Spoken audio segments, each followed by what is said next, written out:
30 years, scientists have made an incredible discovery of a new creature living deep beneath the surface of the ocean, and the name of the creature is the harp sponge. Now, if you're wondering why it took so long to come across this animal, then I might have the answer. These creatures typically hang out at a depth of roughly 11,100 feet beneath the ocean's waves. This sponge species was first discovered off the coast of California thanks to a robot that was sturdy enough to explore those crazy depths the ocean has to offer. This is no doubt an area of the planet where even the most benign-looking creatures can be potentially dangerous. But even scientists were surprised to find that this creature was more than just a sponge. Now, this might seem obvious, but the harp sponge got its name because its basic structure, referred to as a vein, is the same shape as a harp. Each vein is made up of a horizontal branch supporting several parallel vertical branches. But don't let the harp sponge's fanciful and amusing appearance or its non-intimidating name fool you. Yeah, the harp sponge is very much a deep-sea hunter. It has a unique ability to capture and envelop small animals using its rhizoids, short, thin fibers. With their help, the harp sponge clings on to the soft muddy bottom and catches tiny creatures that get swept into its branches by deep-sea currents. Uh-oh. Other sponge creatures often feed by pulling bacteria and bits of organic matter from the seawater and filtering them through their bodies. But not our harp sponge. Instead, it snatches its future meal with minuscule barbed hooks that cover each of the harp sponge's branches. Now, harp sponges prefer tiny crustaceans like crabs, crayfish, shrimps, and prawns. Once the harp sponge has one of them in its clutches, it envelops the animal in a thin membrane before slowly beginning to digest it. So, pal, what's eating you? Oh, Harpo? Too bad. Researchers believe that harp sponges use this method of feeding because there aren't enough nutrients that deep down. This makes traditional filter feeding less effective. Research has shown that the creature is still in the process of evolving. Early harp sponges, researchers found, only had 2 veins, but later, scientists discovered other harp sponges that had 6 veins. The harp sponge might have evolved this elaborate candle holder-like structure to increase its surface area. In general, harp sponges typically grow up to a length of 1 foot, but researchers have seen a creature that was 2 feet in length. The harp sponge is not only very unusual, but also beautiful to look at. See those tiny white balls on top of the branches? Now, why don't we look at some other creatures that live below the photic zone of Earth's oceans? The photic zone means the area beneath the ocean's surface that still receives some sunlight. Thanks to this, there are loads of different creatures and organisms living there. Any animal living beyond this layer qualifies as a deep-sea creature. The Tomopterus worm is a segmented worm you can find in the twilight zone of the ocean. This is the area that lies between 650 and 3,300 feet beneath the surface. These creatures are often no more than 1 inch long, but the largest of them can grow up to 1 foot. While swimming around and feeding, these worms do what researchers describe as an amazing smooth dance. That's because the creatures can swim extremely quickly and maneuver at tight angles with ease. Now, I know most people hear the word worm and think of the common earthworm, so it's quite interesting to know there's a deep-sea worm out there that never leaves the water during its entire life. Similarly, most of us try to avoid jellyfish that either rest on the sand or sit on top of the ocean waves. This isn't the case with a chrysota jelly. That's a deep-sea creature too. This beautiful jellyfish is mostly ruby red, bright orange, or electric purple. That's what helped researchers realize they had found a new species of jellyfish. The creature grows to a maximum size of 1 inch across. It has tentacles that stretch out in every direction. Now, if you come close to this jellyfish, it'll pull all these tentacles in toward its body before rapidly swimming away to avoid danger. Yes, you are dangerous. The chrysota jelly is extremely rare. You won't see it very often. You might need to borrow that deep-sea diving robot I mentioned earlier. While worms and jellyfish might seem quite harmless, this isn't the case with the Pacific viperfish. Ooh. This creature is equipped with a noticeably big mouth, like me, and the needle-like teeth inside are key to its hunting strategy. Pacific viperfish live at around 5,000 feet below the ocean surface. but they're among those numerous marine animals that migrate each night from the ocean depths toward shallower waters to dine. What's on the menu for dinner tonight? Lots of small fish and shrimp. The creature can grow up to 12 inches in length. Its two front fangs, which stick up from the fish's bottom jaw past its own eyes, are especially dramatic. When the fish unhinges its jaw, its mouth can open wide enough to engulf smaller animals, and the teeth form a cage to prevent an escape. Now, have you ever seen an underwater creature that looks like a strawberry? Trust me, it does exist. Just look at these dots on the strawberry squid. The creature has a big eye and a smaller one. You might think this unconventional pairing would be awkward and uncomfortable, but it's actually the opposite. The big left eye looks upward. It spots shadows cast by other animals in the dimly lit waters above. The eye's tubular shape helps it collect as much light as possible. On the other side of the squid's head, you can see its right eye. It's small and looks downward. This eye searches for flashes of bioluminescence produced by animals lurking in the darker waters below. Now, bioluminescence means the production and emission of light by living organisms. By the way, the squid has a nickname. And no, it's not Squiggy, although that's a great one. It's known as the cockeyed squid. This is simply due to the remarkable difference in size between its two eyes. I think I like Squiggy better, and so it goes. Since light doesn't reach the deep sea, the strawberry squid's body actually looks black. This helps the creature hide from enemies, such as sharks and dolphins. In general, the strawberry squid grows to a length of 5 inches. It typically lives around 3,000 feet below the surface, but floats to shallower waters at night. Now, the feather star is a marine creature without a backbone, but with feather-like arms that radiate from the center of its body. These creatures first appeared around 200 million years ago. Related to sea stars, they look like a flower, but if you approach them, they'll quickly swim away. But not all feather stars can swim. Many species can only crawl along the bottom of the seafloor. Like some of the other deep-sea creatures we've looked at, the feather star can adapt to its surroundings. It has a creepy ability to shed its arms, the same way some lizards can shed their tails. This also helps them escape from their enemies. Feather stars live all across the globe, from the equator to the poles, from the shallow waters on top of reefs to the deep, deep sea. Now, given that we're dealing with mysterious creatures, the name of this one is quite fitting. The swift vampire squid should be the official symbol of life in the deep sea. The animal has a dark red body, huge blue eyes, and a cloak-like web that stretches between its 8 arms. This, along with its name, may suggest that the creature is some form of a terrifying hunter. In reality, though, the vampire squid is a soft-bodied, timid creature, about the size, shape, and color of a football. It grows to roughly 12 inches in length and lives 3,000 feet below the waves. There's almost no oxygen there, but also relatively few predators. I think I'll need to decompress from this one. There's a lake in the heart of Asia that holds 1/5 of all the world's liquid freshwater. It's more than all the 5 Great Lakes have together. Even if all the rivers on our planet suddenly changed their direction and set on a mission to drain this lake, it would take them a whole year to finish the job. I'm talking about the deepest lake in the world, Lake Baikal. If you decide to go all the way down to its deepest point, prepare for a journey of almost 5,400 feet. The descent takes several hours, but the rift floor of the lake is way deeper, between 5 to 7 miles beneath the surface. It means it could be even further down than the Challenger Deep, which is the deepest known place on Earth. The amount of water it has would be enough for everyone on Earth to have something to drink for up to 50 years. This mighty giant of a lake replenishes its water completely every 383 years. Baikal has a great delivery crew of over 300 rivers and streams, bringing their waters right in. And only one river flows out of Baikal, the Angara, which is headed straight for the Arctic Ocean.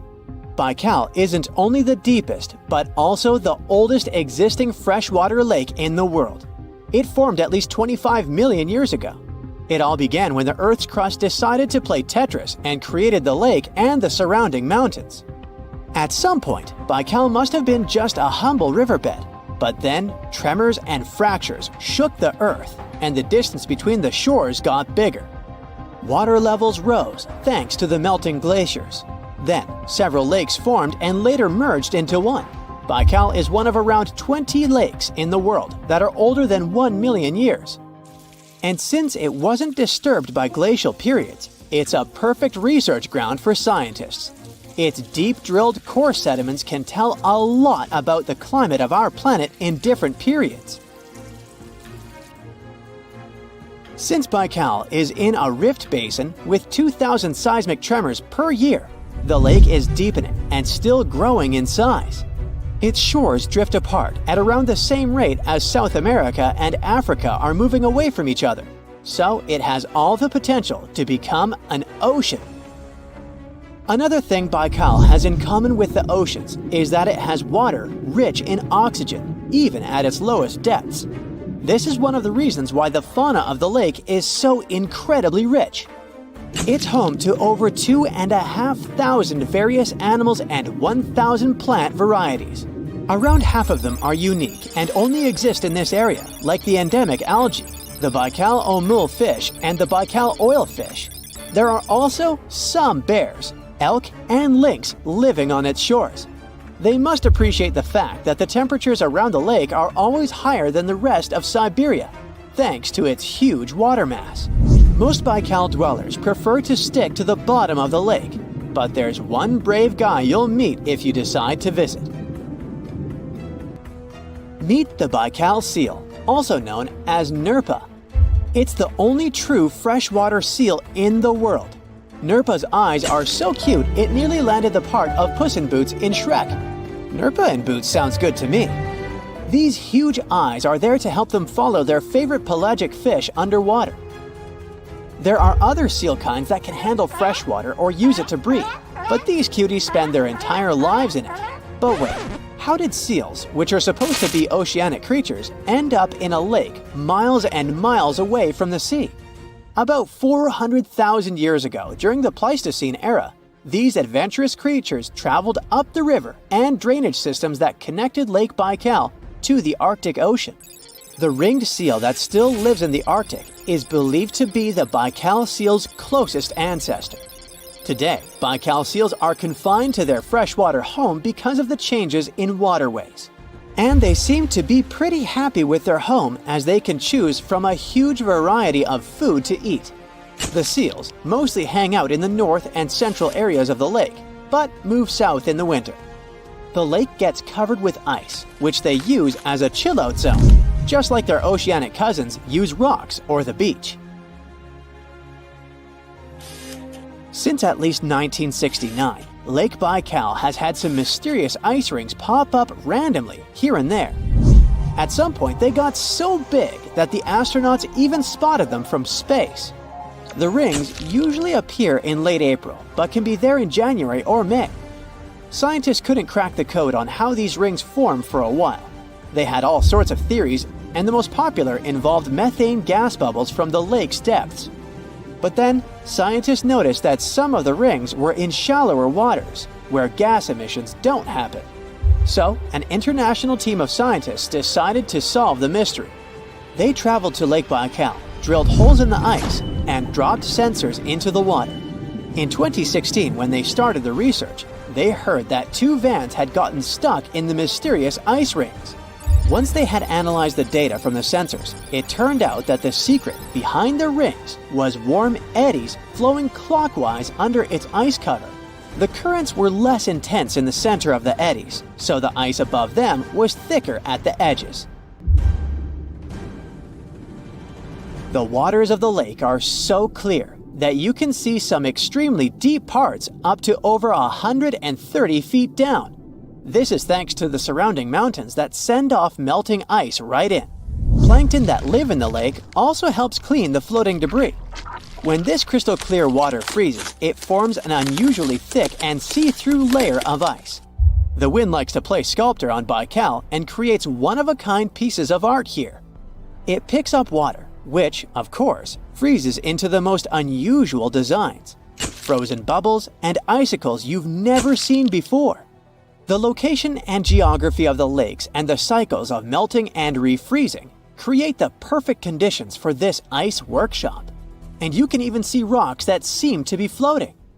The bottom of the rock freezes to the surface of the ice. Then, the strong winds wear away the surroundings, leaving a perfect pedestal for the rock.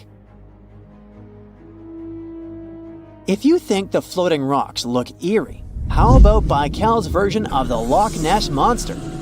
The local Buryat people have a legend about the water dragon master that lives in the lake. A dragon is believed to be the most powerful creature living on Earth in Asian mythology. They believe there are 4 dragons living in the 4 seas, each responsible for one of the cardinal directions. Baikal is the North Sea in this story. The image of this dragon is supposedly etched in ancient petroglyphs on the cliffs of Baikal. There's also a hefty stone slab that looks like a monument dated back to somewhere between the 3rd and the 9th century BCE, depicting a mysterious water monster. Imagine the stories this stone could tell, echoing the whispers of a bygone era and leaving us to unravel the enigma of the Baikal cliffs. The legend says that a local warrior was chasing the dragon. He finally reached the largest Baikal island of Alkan. He was ready to face and defeat the dragon, but the beast turned into a beautiful girl, and they got married. That's one unusual twist to a classic defeat the dragon and take the girl story. So, local legends describe that dragon as a giant sturgeon with an almost gator-like snout and armored body. In reality, the mythical monster must be one of the many huge fish living in the lake. They can afford to grow to several feet in length thanks to the high levels of oxygen in the water. Beluga sturgeon can weigh several thousands of pounds, lives up to 50 or 60 years, and never stops growing. The deep sea is not all about singing mermaids and dancing crabs. It's actually filled with monster-like creatures that'll give you nightmares. So, if you're ready to meet them, grab your scuba gear and let's dive into the deep, mysterious waters to discover their fascinating and scary world. With its menacing appearance, one could call this fishy the vampire of the sea. Well, named for their disproportionately large, razor-sharp fangs protruding from their mouth, fangtooths are actually quite small and harmless to humans. These choppers are actually more for catching prey than causing trouble. So there's no need to panic if you see one. And you'll be even more relieved to know that it's kind of unlikely for you to come across a fangtooth, since they are among the deepest living fish. A regular day in the life of a fangtooth looks like this. By day, they prefer to remain in the gloomy depths. Me too, fishies, me too. It's only towards the evening that they migrate toward the surface to have a feast under starlight. Ah, how romantic. And by daybreak, they return to the deep. What a chill schedule, am I right? So, as you can tell from their daily routine, fangtooths are among the more active deep-sea fishes. And by that I mean they seek out their food rather than just sitting and waiting. And thanks to their oversized teeth and mouth, hey, I can relate, they're able to attack prey that are even larger than themselves, which is very important in the very large, food-poor deep sea. Fitting to their environment, common fangtooths are dark-colored, either solid brown or black. And unlike most deep-sea fishes, they do not have light-producing organs or cells to communicate with each other or to attract their prey. Instead, they rely heavily on their sense of smell, in addition to making use of even the slightest bit of sunlight that makes it down to the depths. This light doesn't help them to see in any way, but it may be enough for potential prey to cast a shadow as they pass overhead, which lets fangtooths know they're around. Now here's one hilarious fun fact before we move on to the next creature. Fangtooths can never close their mouths because of their huge mouths and long teeth. But you know what? I would bet maybe $500 that my orthodontist would claim he could fix that too. Our next horrific deep-sea animal is as real as a kraken can get. Giant squid, which actually did inspire the legends of the kraken, live up to their name. The largest one ever recorded by scientists was almost 59 feet long. It also probably weighed nearly a ton. You would think such a massive animal wouldn't be hard to miss, but since giant squid live deep underwater, they are difficult to come by. Giant squid, along with their cousin the colossal squid, yep, they are different, have the largest eyes in the animal kingdom. They're somewhere around 10 inches in diameter. In other words, they are around the size of dinner plates. Peekaboo!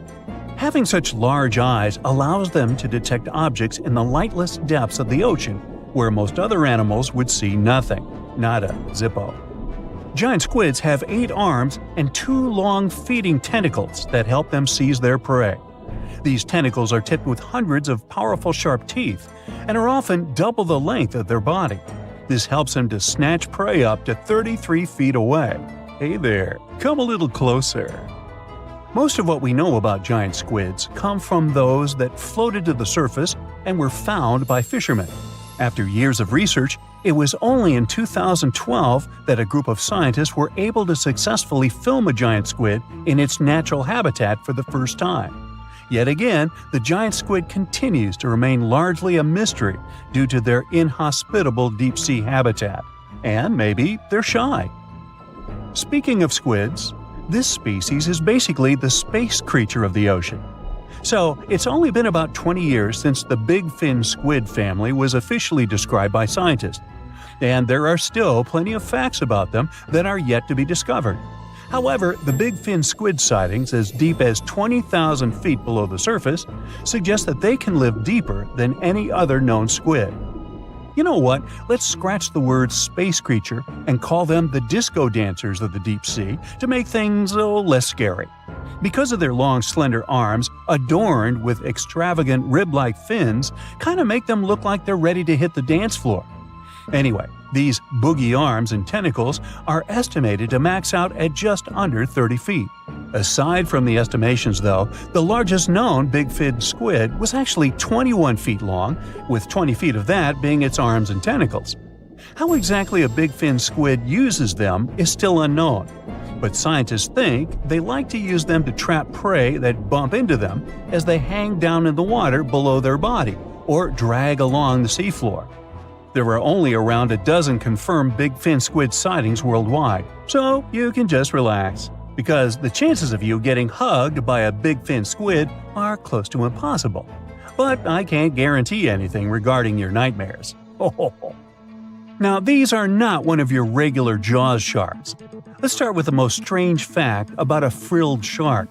It's considered a living fossil because of its primitive anatomic traits. That actually makes more sense once you learn that this species has been around for 80-some million years. So I have both good news and bad news. Frilled sharks live in the open ocean and spend much of their time in deep, dark waters far below the surface. However, they do feed at the surface of the ocean at night. When hunting food, they move like an eel, bending and lunging to capture their prey. And they can actually swallow it as whole, even if it is larger than their own size.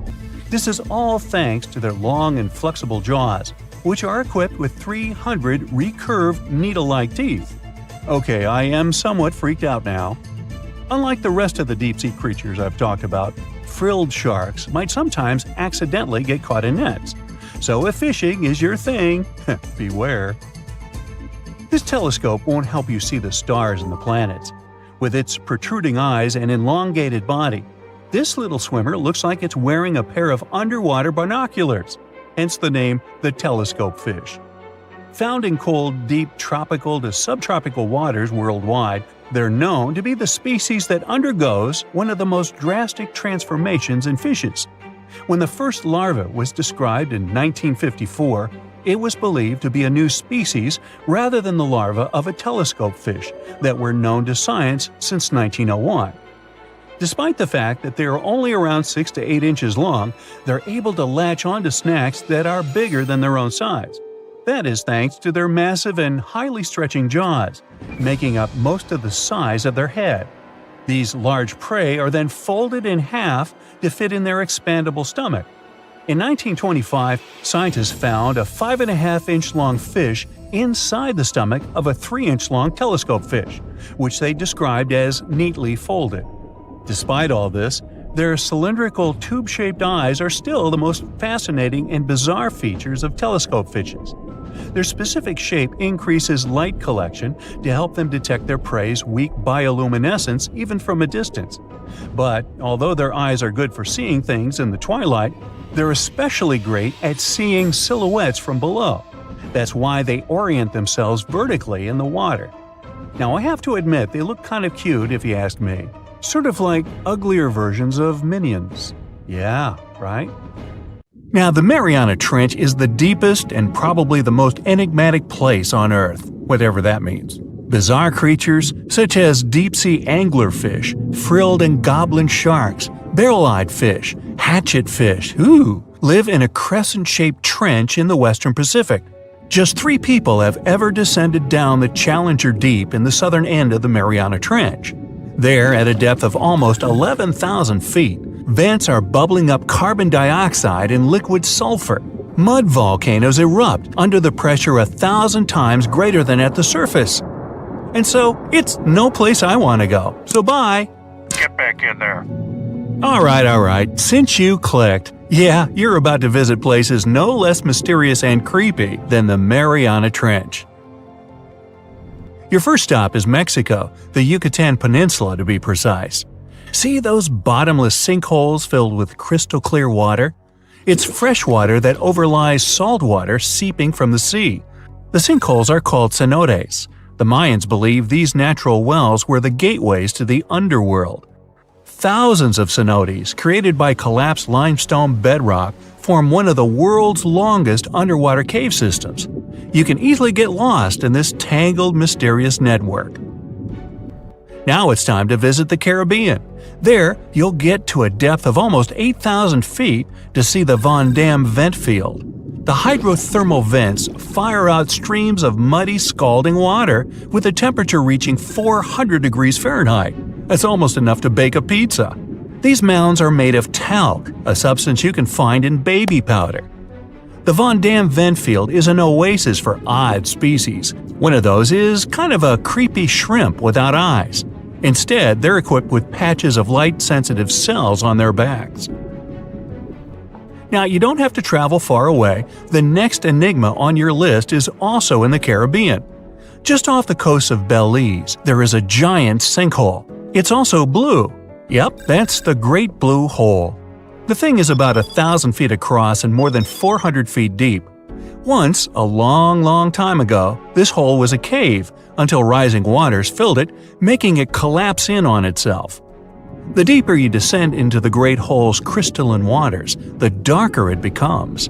You see tons of stalactite-filled caves, but don't even try to enter them unless you want to get hopelessly lost. Once you reach a depth of 50 feet, you notice the water shimmer.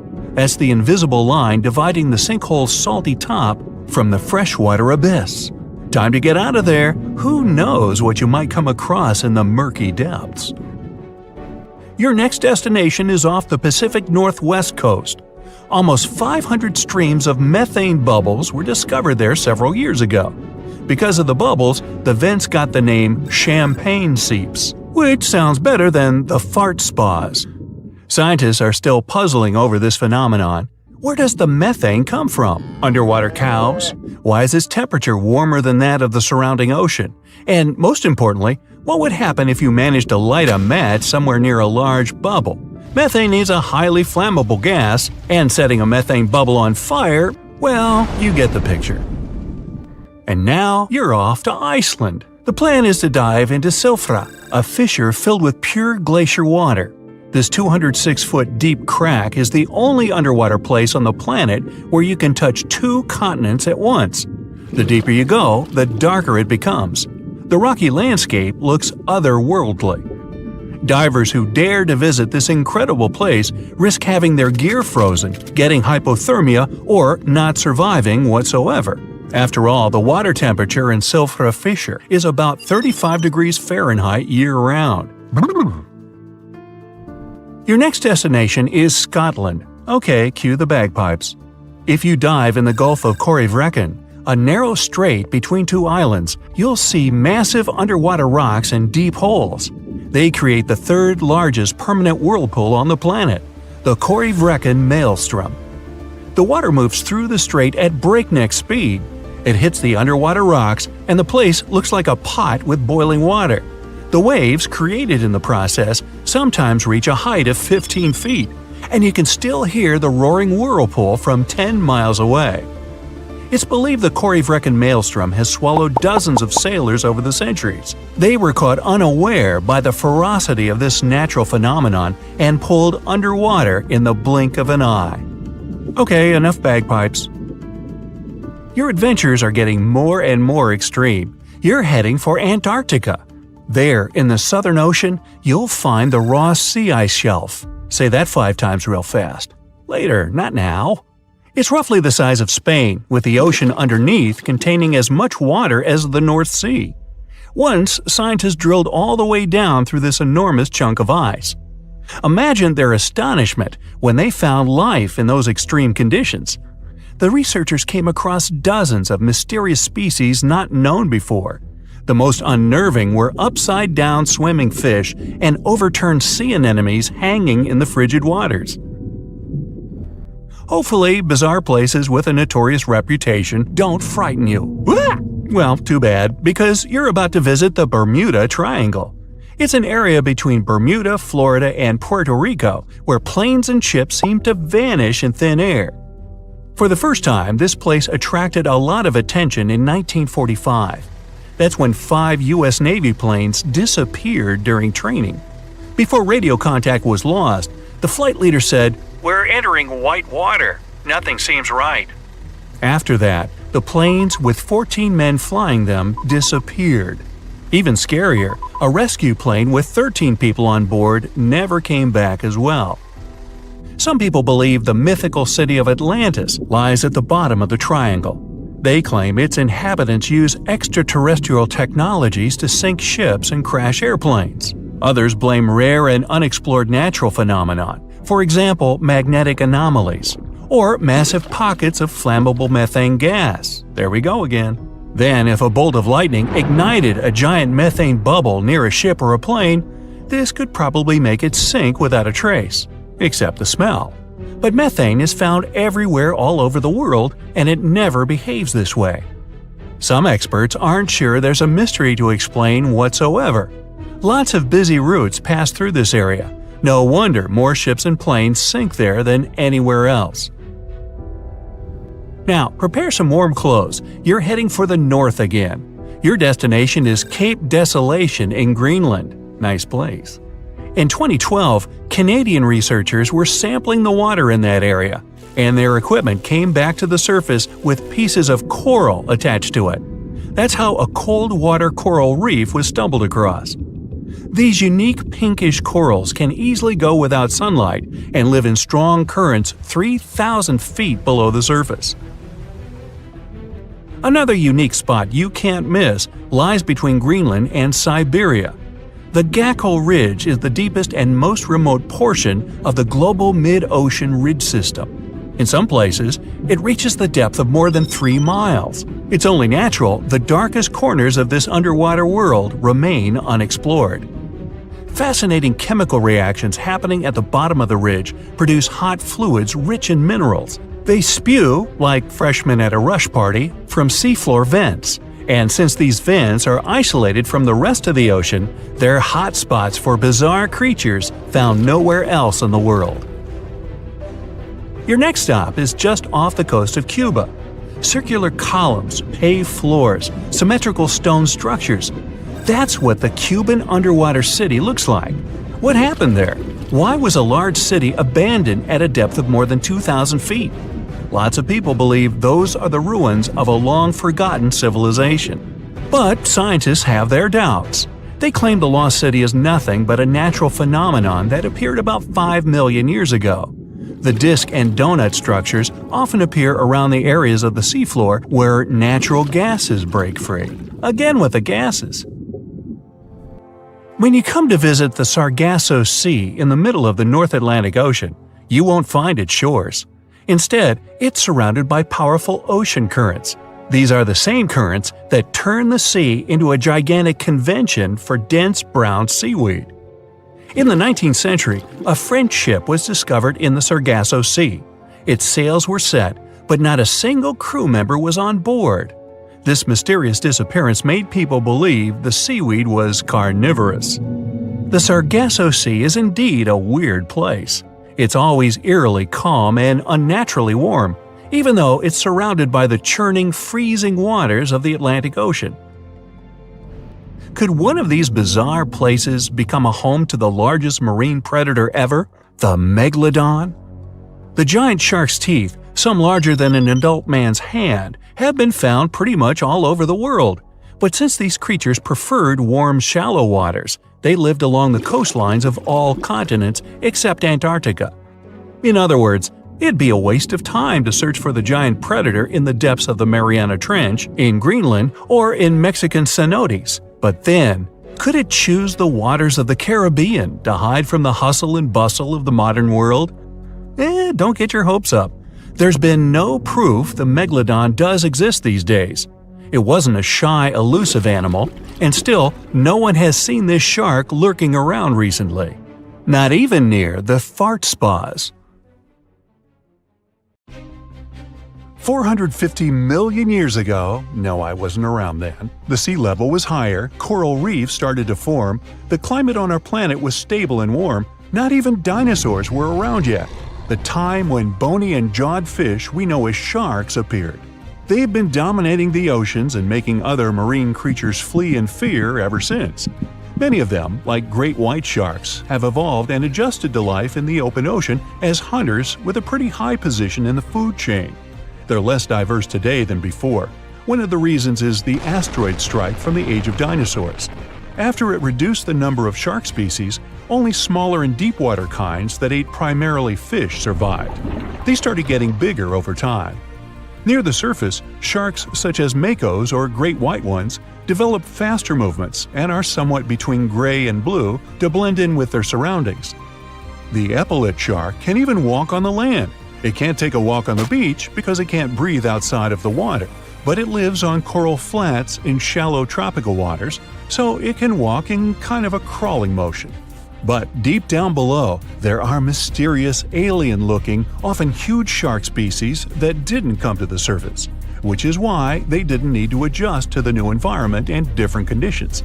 They haven't changed a lot through time, so they're some living fossils. These creatures mostly don't have 5 gill slits, the most common number, but 6 or 7. It's because there's less oxygen the deeper you go in the ocean, so they need more gill slits. Sharks on the surface evolved to have fewer gill slits. 6-gill sharks are the most primitive sharks we have today. Their skeletons are like those of ancient extinct sharks, and they can survive only in very deep waters. Like cats, sharks have a layer of reflective cells placed inside their eyes, which helps them see better in the dark, deep sea or cloudy waters. Sharks on the surface have big eyes because they evolved to hunt in the sunlight, so they tend to rely on their vision. Those that live in shallow waters have small eyes, so they can protect themselves from the sand. Like some other deep-sea creatures, 6-gill sharks also have bigger eyes to take in as much light as possible. They have more light-sensing rods, but don't distinguish colors that well. In the ocean's twilight zone, with the minimum of sunlight, there's a couple of bioluminescent shark species. They don't take in light within their eyes, but produce or re-emit it with their bodies. Their skin or organs have specialized cells that produce a soft blue-green light.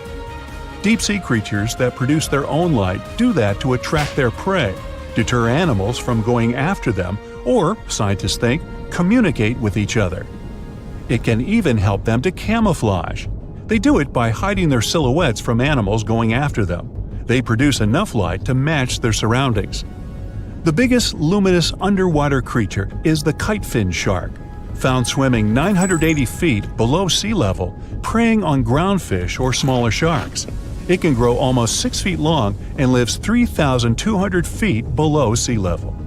Deep-sea sharks are also bigger than those on the surface. The Greenland shark can grow up to 24 feet long, bigger than a great white. There's a thing called deep-sea gigantism. Creatures in nutrient-poor depths of the ocean grow bigger because, that way, they lose less energy as heat. The Greenland shark lives its life in slow motion. It has a slow metabolism and can go very long periods without food. With their slow pace, they evolved to live up to 500 years at depths of 7,200 feet. Sharks in shallow waters catch their prey relying on agility and speed, but for them it's easier because there's plenty of food on the surface. Deep-sea sharks, with less food and slower life rhythm, had to develop a different style. They're more opportunistic, definitely not picky, and don't care if their future meal is alive or not. Frilled shark, another living fossil from the darkest depths, hasn't evolved much through time, and they're one of the last of their kind, with all of their relatives already gone extinct. It grows up to 7 feet long, primarily hunts on squid, and catches other sharks and fish. It looks like a dinosaur, a snake-like face, a long, smooth, thin body that moves in a serpentine way. It can propel itself with the power of its tail and curl like snakes. They don't swim in a straight line like other sharks. Cookie cutter shark grows up to 20 inches. It got the name because of the way it feeds, biting off small pieces. It's a parasite creature, which means it feeds off bigger animals but leaves them alive. They have sharp teeth and sometimes even swallow those that fall off on purpose. Some researchers think it could be because they live in the depths that are nutrient poor. If they swallow the teeth, they could recycle calcium and other material from it. Prickly shark is a rare and unusual creature with many thorn-like tentacles and 2 small dorsal fins. It lives mostly in the depths of the Pacific region up to 1,900 feet. Ghost sharks are not even real sharks, but fish closely related to them and rays. They have big pectoral and pelvic fins, 2 dorsal fins, pretty big eyes, and unlike their cousins, have a single external gill opening. Ghost sharks have slender tails and can grow up to 80 inches, silver to blackish color. They sometimes live in rivers and coastal waters, but also in the depths of the ocean of 8,200 feet or even deeper. They are pretty weak swimmers, so they tend to feed on invertebrates and small fish. Goblin sharks. Swimming through the deep sea, this creepy shark with a flabby body suddenly sees a small, innocent squid. It goes toward it, but the potential snack notices it and quickly starts moving to dart away. It seems like the plan could work at first, but then the shark suddenly thrusts the jaw of its mouth and catches the poor little squid in a second. After the meal is finished, the animal simply fits the jaw back into the mouth and goes away as if nothing happened. This is possible because it has a jaw connected to 3-inch-long flaps of skin, which is why it can unfold from the snout. It can grow up to 12 feet long with a weight of 460 pounds. Scientists think goblin sharks are mostly active in the morning and evening. The shark has a long, prominent snout and specific sensing organs on it. It uses them to sense electrical fields in the dark oceanic depths. Seven-gill shark is a big cow shark, brown to silver-gray on top, white underneath, black and white spots, with a thick body, a small dorsal fin, and a wide, blunt snout. It can grow up to 10 feet long, mostly lives in the depth of 1,870 feet, but you can also find it in deep channels and bays. It can be aggressive toward humans if provoked, so don't.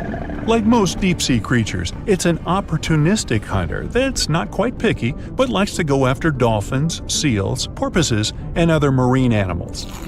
Megamouth sharks mostly live in the depths of 15,000 feet and spend most of their time in the dark, like me. Scientists discovered it in 1976 because it went near the surface at night to feed on zooplankton. That's the only time these sharks go there. During the day, they return to their quiet, dark, and mysterious depths. They are filter feeders, which means they keep their mouths wide open while swimming, so they filter the planktons they like to eat. There are organs that produce light inside of their mouths, which attracts potential prey, such as pelagic crustaceans. These sharks live in the deep parts of the ocean, but you can rarely find them below almost 2 miles. Scientists think some other, stronger bony fishes outcompeted them. Deep parts of oceans became oxygenated around 70 million years ago, and sharks have been around way longer. But bony fishes adjusted and adapted efficient ways to use oxygen, while sharks were slow with adaptations, so they lost. Also, oceanic depths are way colder, which is challenging for fish and the rest of cold-blooded animals because the speed of their metabolism widely depends upon the external temperature. Most of the ocean is still shrouded in mystery, whether we're talking about dark corners or creatures that are hiding in the depths. But sometimes it gives us a peek into scary things it hides in its cold, dark depths. Like when you hear on the news that there are some deep-sea creatures washed ashore after a powerful storm once again. Some just look weird, while others are real monsters that live at depths of more than 3,300 feet. The coldest and deepest parts of the ocean have created one specific phenomenon called gigantism. So, sea spiders, squids, worms, and many other animals, mostly invertebrates, or creatures without backbones, they're all way bigger and scarier than the versions we see in the more shallow areas. In the Pacific depths, you can see a sea sponge as large as a minivan. Or what about the colossal squid that lives in subantarctic waters and is nearly 14 times longer than the arrow squid, a type that mostly lives in New Zealand? Researchers found many of these underwater monsters in the abyssal zone of the ocean. Back in 2021, the researchers showed images of the giant phantom jelly. It was at a depth of 3,200 feet. Its tentacles were 33 feet long. Wow, I wouldn't like to face that one on the beach. It probably eats only small fish and plankton, but it can swim to depths of more than 21,900 feet. And down there, this giant jelly doesn't have enough food. How does it survive then? Scientists haven't figured it out yet. And there are even more questions related to the giant squid, the biggest one ever found. This monster is 43 feet long, with a weight of nearly a ton. Imagine if those tentacles would grab your car, or something like that. They would smash it like it was a toy. There's no light in the abyssal zone. Sun rays just can't penetrate that deep. So there's no algae or underwater plants there. Local animals mostly eat snow. Marine snow is not like the regular one you build a snowman with. It consists of any small flakes or remains that fall from the surface of the ocean. Maybe even some leftovers that animals up there couldn't eat. So it's not much. But apparently, it's enough for very large creatures that hide deep down there, like giant squids. Squids that generally live at such depths don't bother going after their prey. They just wait until the poor animal swims right up to their long tentacles and falls into a trap. It may not be the best method ever, because not many animals will even swim into these dark, cold parts. But it's the method that saves energy. A giant squid eats only 1 ounce of fish daily, which is approximately 45 calories. That's nearly 50 times fewer calories than an average person should eat per day. So when a squid gets 1 fish, it saves it for a couple of days. I hope giant squids won't get the idea to go to the surface and look for food when there's not enough of it in the abyssal zone. And I hope even more that giant Greenland sharks won't get that same idea. You can find them at depths of up to 7,200 feet. They're twice as slow as we usually walk. They swim at a speed of 1.12 feet per second. Their slowness is part of the energy-saving mechanism that creatures down there need to survive. But they can speed up in the form of short bursts when they need to catch prey. But they kinda change their diet from predator to scavenger, considering their environment. There will be more leftovers falling from the surface than animals to go after. Greenland sharks grow just 0.4 inches per year, and they're mostly 20 feet long, which means they live for a very long time, sometimes up to 400 years. They also have a slow metabolism, and that's one of the main factors for their long life, too. Greenland sharks like to spend their time in cold waters. They're adapted to that, since their tissues have specific chemical compounds that prevent the forming of ice crystals all over their body. That means they have some sort of natural antifreeze. So what makes them so big? Scientists are still not sure, but some theories try to explain it. There's this thing called Kleiber's rule that says bigger animals tend to be more efficient. Just take a small fish and compare it to a whale with a mass hundreds of times bigger. The whale has a greater metabolism. It conserves energy more efficiently, and loses less of it to the surroundings through heat. Moving on, bigger animals can ingest bigger prey. They're more likely to go through tough issues in their environment or defend themselves from predators going after them. Also, the body gets bigger when temperatures are lower. The Greenland shark is a perfect example. So are giant sea spiders. Sea spiders are generally common, and you find some very small ones at 0.04 inches. But in deeper parts of the Antarctic, they become 3-foot-long giants. They grow so big because the cold water has more oxygen.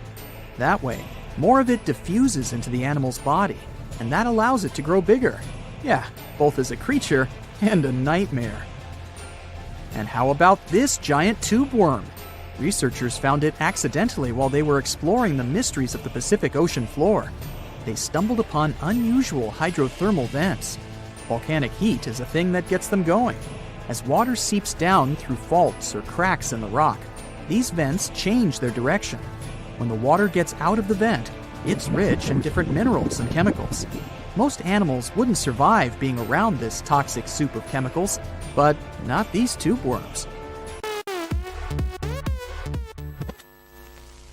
They came as a true surprise, because not only are they not bothered by these toxic vents and the almost boiling temperature of the water, but they developed entire ecosystems there. They're unique because they don't need sunlight to survive. Instead, small bacteria are their main source of energy. That bacteria gets their energy directly from these toxic chemicals. So it's not photosynthesis, but a process called chemosynthesis. And these tube worms don't have mouths. These bacteria live inside them. Strange story, huh? Plus, these scary worms reach up to 8 feet. Giant isopods are no better either. They lurk at the depths of the ocean of 1,640 feet or more below, far away from the sunlight, looking like some monstrous wood lice. They spend most of their time on the seabed, hoping to find some food falling from higher levels of the ocean. Check out their small hooked claws at the ends of their legs. Isopods use them to remain more stable while moving around the ocean floor. Since there's no light, they have long antennae that help them feel their way around. These sensory antennas are about half the length of their body. Giant isopods have pretty big eyes compared to their body size too. They can grow over 12 inches from head to tail. And these fellas are really patient. Remember how we said animals down there rarely get food? Sometimes they need to wait for years to get a proper meal. That's why their metabolism is amazingly slow. 5 years later. They can go for 5 years without eating anything. Imagine that. I get hungry just talking about this. In 2006, a biologist did research to compare the differences between the shallows and the deep sea regions. He realized the deep sea mirrors the island rule. First, isolated parts of land develop biodiversity you won't find anywhere else.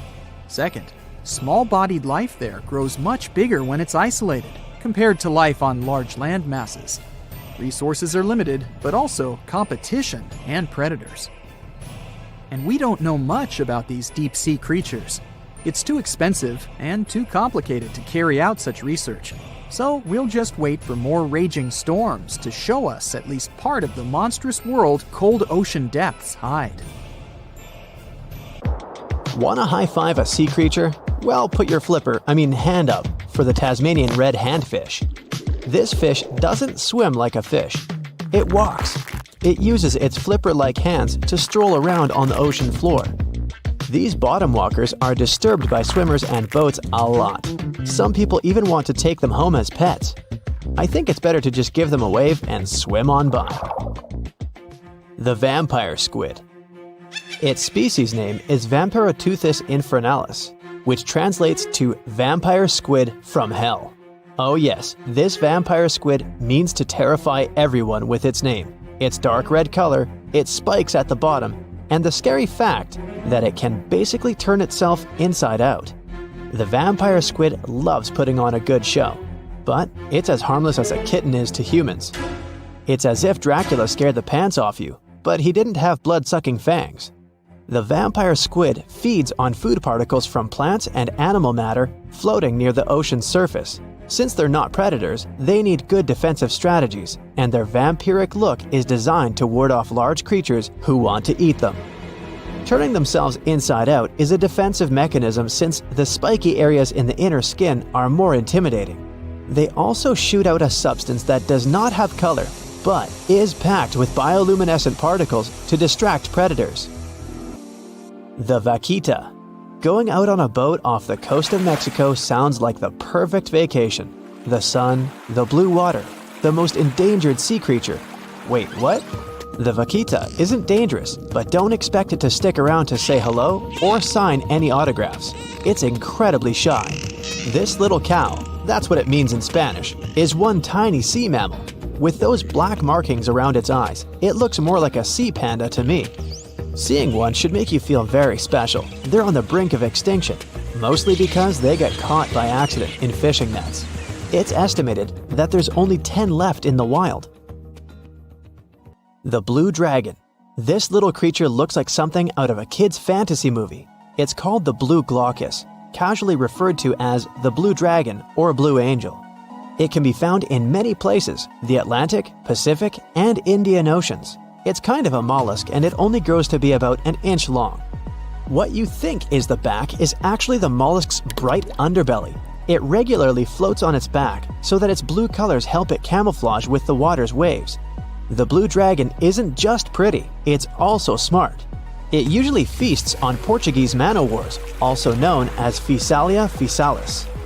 The blue dragon stores their stinging cells for later use, in essence, stealing their defensive mechanisms. When the blue dragon is threatened, it releases those stinging cells it stored, directing them at an enemy to sting them with more power than the Portuguese man-o'-war would have been capable of. As they can store a huge amount of stinging cells, they can be a threat to humans. So, if you find one, don't pick it up. It's best to admire it from a distance. The barrel-eye fish.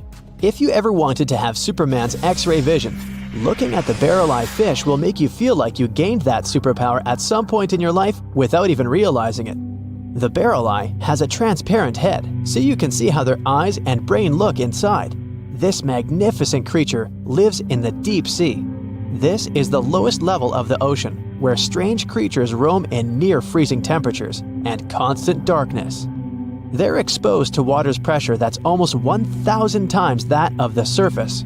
If the idea of the deep sea sends a shiver down your spine, stay tuned to learn about another of its creatures later on. The barrel-eye fish can be found in the Atlantic, Pacific, and Indian Oceans. You might be wondering, why oh why would a fish have a see-through head? And that would be a fair question. Since the species was discovered in 1939, it was believed that the fish's eyes were set to see straight ahead and couldn't move. So it was assumed that they had tunnel vision. Scientists Bruce Robinson and Kim Reisenbichler from the Monterey Bay Aquarium Research Institute recently discovered that the fish can move its eyes vertically to see through the top of its translucent head, thus noticing if there are predators or prey nearby. The transparent head also allows more light to enter so they can detect prey better. It's believed that the barrel-eye fish eats jellyfish and small fish species. If you dive in the ocean at night, you might be lucky enough to see how orange ball corallomorph blooms in the dark. But make sure to be quick because as soon as you turn on your flashlight to take a good look, it will retract its tubes back into itself. The Megalodon. The whale shark isn't the biggest shark known to humans. If the entire shark species were a kingdom, the prehistoric Megalodon would be the ruler of the sea. Megalodon roamed the ocean a long time ago. About 15.9 to 2.6 million years back between the early Miocene and late Pliocene eras. While they've long been extinct, people are still amazed to learn about these gigantic sea beasts. Megalodon could reach anywhere between 45 feet to 60 feet in length with jaws more than 6 feet wide. A fossil of a tooth that once belonged to a megalodon measured at 7 inches. Needless to say, I'm pretty stoked that these guys have long been extinct. But there's still some adventurers out there hoping to meet this monster one day. The Dumbo octopus. This adorable creature, or creepy creature, or however you want to see it, is officially called Grimpotieuthis. More casually, it's referred to as the Dumbo octopus, named after the Disney character. Though Dumbo, the elephant, not the octopus, was teased for his big ears, it's highly unlikely that this adorable octopus gets teased by its water neighbors. They are the deepest living octopuses living in the deep sea, and you know how scary that place is. They're only about 8 inches tall and spend their days hovering just above the seafloor eating snails, worms, and other food they find in the current or near ocean vents. There are nearly 17 species of Dumbo octopus, and they all have differences in height, color, and body parts. If you can't get enough strange animals, you'll be glad to learn that the deep sea has barely been explored by humans. So, keep an eye out. There are bound to be more fascinating animals discovered in the deep in the future. The sea angel. These creatures might look and sound pretty cute, but their diet is far from sunshine and lollipops. Their favorite food are sea butterflies. They lay mucus traps for them and wait in ambush.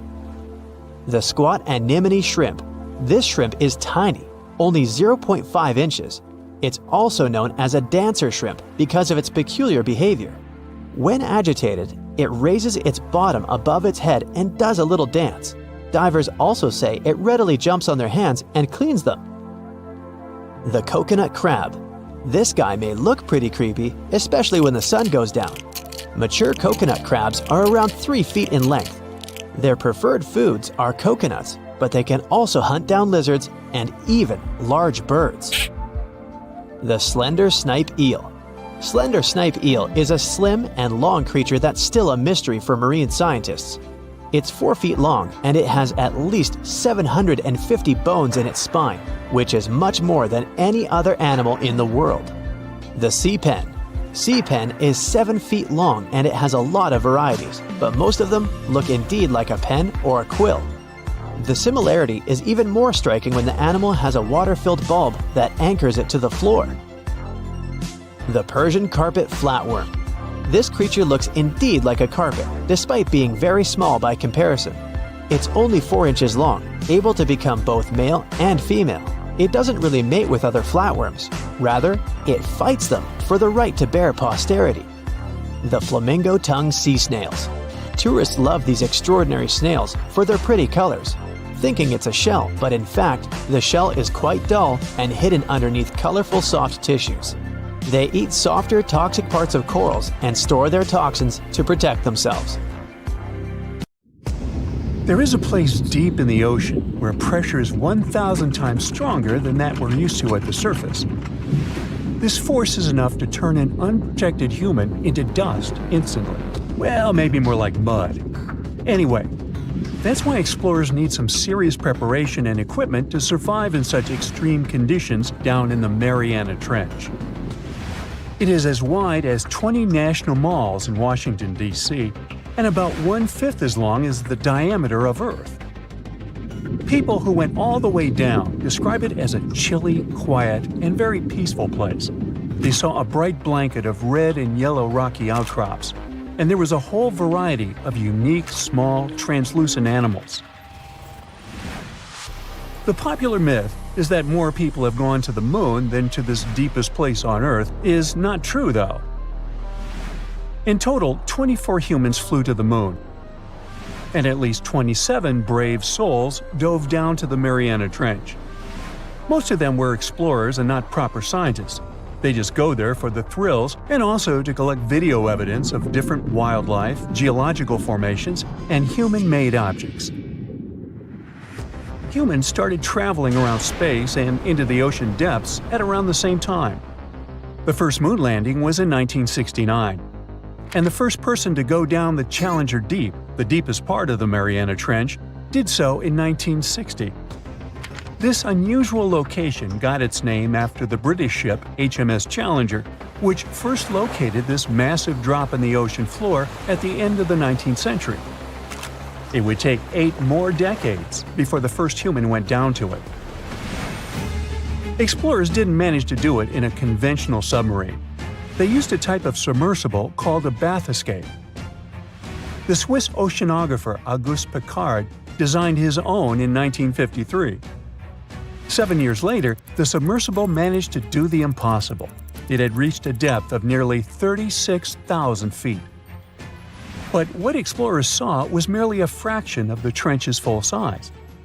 The fact that it is so huge of the Mariana Trench is just one of the reasons why it's mostly unexplored today. The absence of light is another major issue.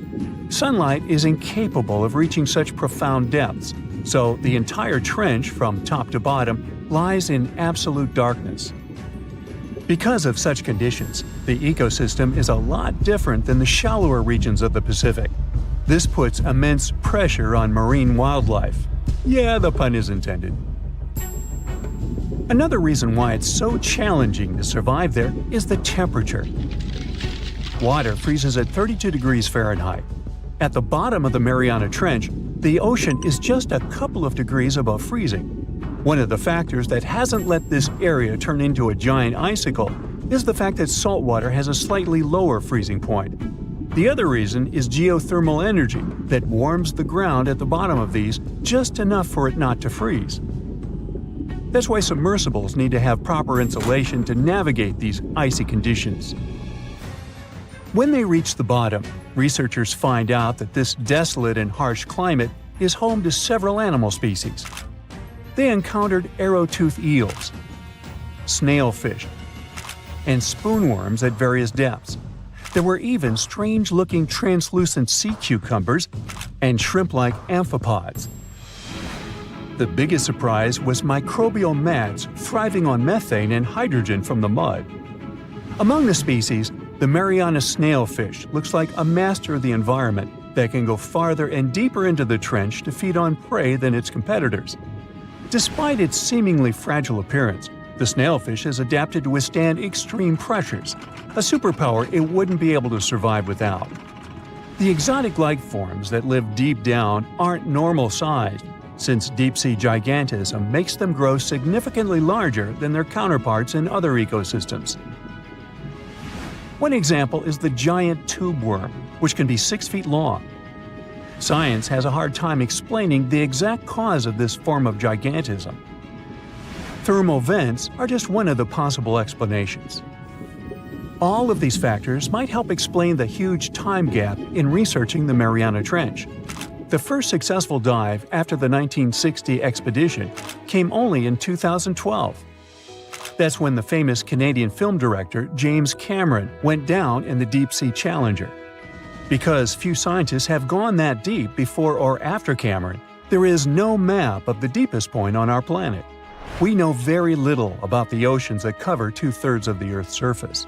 Researchers have mapped out only 5% of them so far. Science still has a lot to discover in the Mariana Trench and other unexplored places on our planet. The Amazon rainforest stands as the best example of the world's most unexplored regions. The list of reasons why this part of South America is unknown starts with its wildlife. Jaguars, anacondas, piranhas, black caimans, and Brazilian wandering spiders are just some of the creatures that pose a risk for researchers. Relentless year-round rainfall induces heavy flooding. Add to all this some treacherous river currents, and you can see why scientists have mapped such a small percentage of the Amazon to date. In just one region of Brazil, near Peru, there are at least 14 tribes that have never had contact with the outside world. The national authorities intend to keep it that way. Isolation of these indigenous people is the best way to protect their future. The same goes for a remote island in the Indian Ocean. After the tragic tsunami of 2004, helicopters flew over North Sentinel Island to make sure its inhabitants were alive and well. Meanwhile, the Sentinelese weren't thrilled. They took up bows and arrows to drive away the unwanted visitors. This tribe is one of the last uncontacted tribes on Earth. Although anthropologists and filmmakers visited the island in the late 1960s, we still don't know much about its indigenous population. It sits a long way off any shipping lanes in the Bay of Bengal. North Sentinel has no natural harbor, and it's surrounded by a shallow reef. This makes access to the island possible only by boat. The Indian officials who lay claim to the island have prohibited outsiders from visiting the island for safety reasons. The estimates on how many people inhabit the island vary significantly, from as few as 15 to as many as 500. The island is not tiny. It's about 5 times as big as London's Heathrow Airport.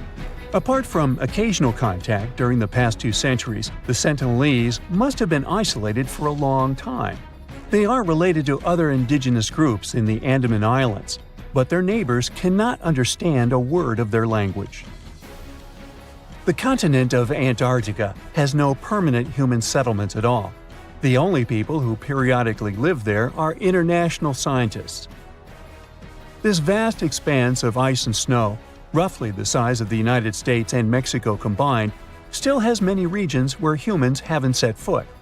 Satellite imagery and photos that NASA's aircraft made from the air have mapped out the entire continent. So we know where to go, but it's not that easy. The reason for this are all the adjectives that go with Antarctica. It is the coldest, windiest, driest, and brightest of the 7 continents. This makes it virtually unlivable. More than 99% of its surface is covered with a permanent sheet of ice. Its thickness ranges from 1 mile to as many as 3 miles in some places. That's half the height of Mount Everest. Now, the Himalayan range contains the world's tallest unclimbed mountain. It is also the tallest mountain in Bhutan. In the local language, the mountain's name translates as White Peak of the 3 spiritual brothers. Out of respect for the spiritual beliefs of the local population, national authorities restricted and then completely banned mountaineering at the beginning of the 21st century. To this day, there is no evidence that any climber has ever managed to successfully reach the summit of this mysterious mountain. The Megalodon was the biggest shark to ever live. Not only that, it's one of the biggest fish and the largest predator in Earth's history. Over 3 times longer than the biggest great white shark on record, the females have also been found to be twice the size of the males. The Megalodon could swallow a small car without even touching its teeth, if cars had been around then. In fact, the Meg was so big and powerful that it had no natural predators. It was the uncrowned king of the seas, swimming freely from ocean to ocean. This cosmopolitan creature was found all over the world, from America to Europe and Australia and Japan, assuming there were countries back then. Meg fossils have been found on every continent except Antarctica. Everybody skips Antarctica. Science tells us that the Megalodon went extinct over 3.6 million years ago. But could they still be alive at the deepest depths of the ocean? The fearsome name, Megalodon, comes from 2 Greek words, megas, meaning big, and odont, meaning tooth. Combined, they mean big tooth, and it certainly lived up to its name. Just one of its chompers is the same size as a human head. It had 276 humongous teeth in total, across 5 terrifying rows. In all of history, only a couple of saber-toothed cats and the T-Rex had consistently bigger teeth. Now that's a showdown I'd like to watch. The Megalodon vanished millions of years ago, leaving only huge teeth to be found by modern archaeologists. Only around 80% of the ocean has been explored, so who knows what's lurking at the bottom. If you did manage to make it down, it's unlikely that you'll run into Meg though. The sharks, like us, preferred warm coastal waters. Deep ocean living would be too cold for the beasts, and food would be scarce. Their entire bodies would also have to evolve to avoid being squished by the enormous water pressure down there. It's unlikely that they're still around, but not impossible. Now, about the appearance of the Megalodon. Scientists believe it didn't look like a great white shark. The Megalodon belongs to a different fish family and most likely looked like a giant sand tiger shark. Flattened snout, small eyes. Its dorsal fin moved backward. The sand shark has 2 dorsal fins about the same size. The coloration is light brown with a white belly. It may have had brown-red spots like a sand shark all over its body. We used to think of the Megalodon as something scary from the first finds of its fossils. That was back in the Renaissance era. People found some teeth in the rocks. At first, these teeth were thought to be the tongues of dragons or snakes. And here is the first drawing of what the owner of these teeth supposedly looked like. A massive snout with a scary nose and a bunch of razor-sharp teeth. The Megalodon is usually described as a sort of giant great white shark, but this is just a common myth. In fact, the ancestors of today's great white existed at the same time as the Meg. But they weren't the best buddies and were even in competition with each other. The great white shark was a better hunter, using its smaller size and agility to snap up Meg's prey quickly. They were also known to eat Meg pups, who were only half their size. This didn't help the whole extinction thing. We also have evidence that megalodons were brutal hunters, kings of the food chain. The first combat tool in their arsenal was the battering ram. The megalodon would take its prey by surprise. It had only one chance to hit it. If it missed, it would take too long for a second round. The maneuverability of the megalodon was comparable to a large truck. While a great white was no match for an adult Meg in a head-to-head fight, they sure weren't scared of stealing their food. This only left the bigger fish and whales for the Meg. But its food supplies began to run out as the whales swam to the cooler new seas. The whales adapted to prefer the colder temperatures, leaving our friend the Meg behind. The megalodons either starved or were frozen into extinction by the Ice Age. Rather than a great white, the megalodon is more like a modern bull shark. It had a short snout, a flat lower jaw, and huge pectoral fins to support its massive weight and size. As scary as they are, these sharks were actually caring family guys. Several megalodon nursery areas have been discovered in Florida, Maryland, and Panama. They gave birth to their young in shallow water environments. We know this from discovering loads of tiny megalodon teeth found in these areas. I wonder if they had nannies too. But how come there are so many megalodon teeth out there for us to analyze? Due to their messy, aggressive eating habits, sharks regularly lose their teeth. They lose a set of teeth every 1 to 2 weeks. That's 40,000 teeth in a lifetime. They must rake in a fortune from the tooth fairy. Because of this, their teeth were continually raining down to the ocean floor. Luckily for us, they're also the hardest part of the shark skeleton, which is why so many teeth have survived and become fossilized. It's fair to say the first discoveries of the Meg's teeth confused people. Early discoverers thought that the Meg's teeth were petrified tongues of ancient serpent creatures. They even used to call them tongue stones. It's also a common myth that the megalodon was around at the same time as the dinosaurs, although this would have been pretty cool. The dinosaurs were wiped out around 66 million years ago, but the megalodons came much later. The oldest Meg fossil is only around 23 million years old, but it's tricky to pinpoint the exact date. After all, calendars weren't invented yet. They became extinct way before humans even evolved. The earliest Homo sapiens, which is a fancy name for the first humans, emerged about 2.5 million years ago. But what if the megalodon shark didn't go extinct? Whale populations have dropped drastically since these guys were last around, so there'd be way fewer whales for them to chomp down on. Whales have also gotten a lot smarter and learned new defensive moves, making them way harder to take down. It's estimated that they ate around 12 tons of food each day.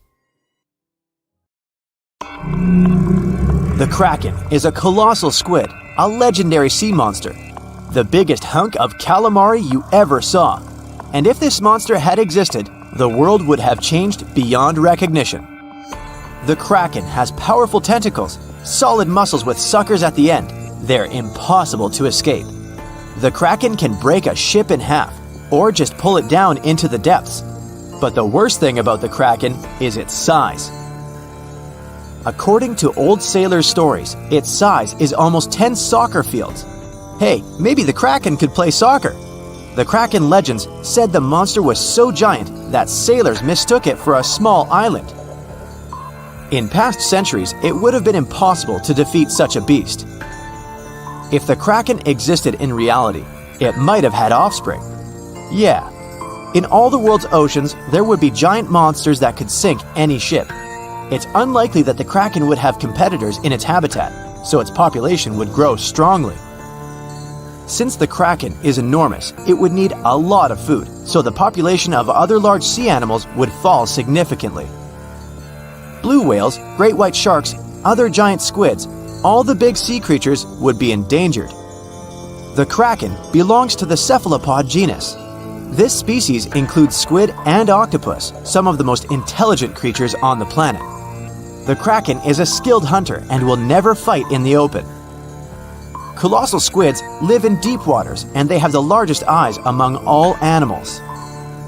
The squid's eye is the size of a dinner plate. Thanks to this, they can see their prey from far away. Similarly, a kraken would spot the ship much sooner than sonar could pick up the kraken. It would always have the drop on you. Well, that's not good. In 1857, a squid beak was discovered on the coast of Denmark. Other huge squid remains were found in the Bahamas, and then scientists were convinced that gigantic squids existed. While colossal squid have been officially discovered since then, it's been more than 100 years and we still don't know what the max size they can grow to. The fact is, colossal squids are one of the most elusive creatures on Earth. They live in the depths of the ocean where it's challenging for scientists to reach. Any dive to a greater depth requires powerful, bulky equipment. Underwater bathyscaphs and cameras make a lot of noise and light, which squids notice from afar. They flee before we can see them. It's difficult to say if these huge squids were the size of a small island, but the truth is, we've only studied about 5% of the ocean. It may be that in its depths, monsters much more terrible than the kraken swim.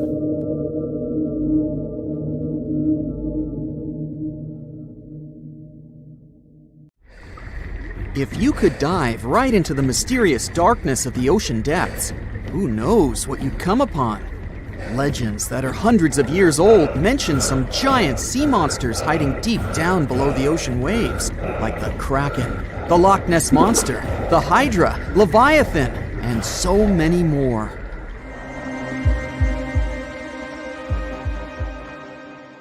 Okay, no one has ever seen such monsters, but there are still weird and unusually big sea spiders, squid, worms, and many other animals that grew way more than we'd expected.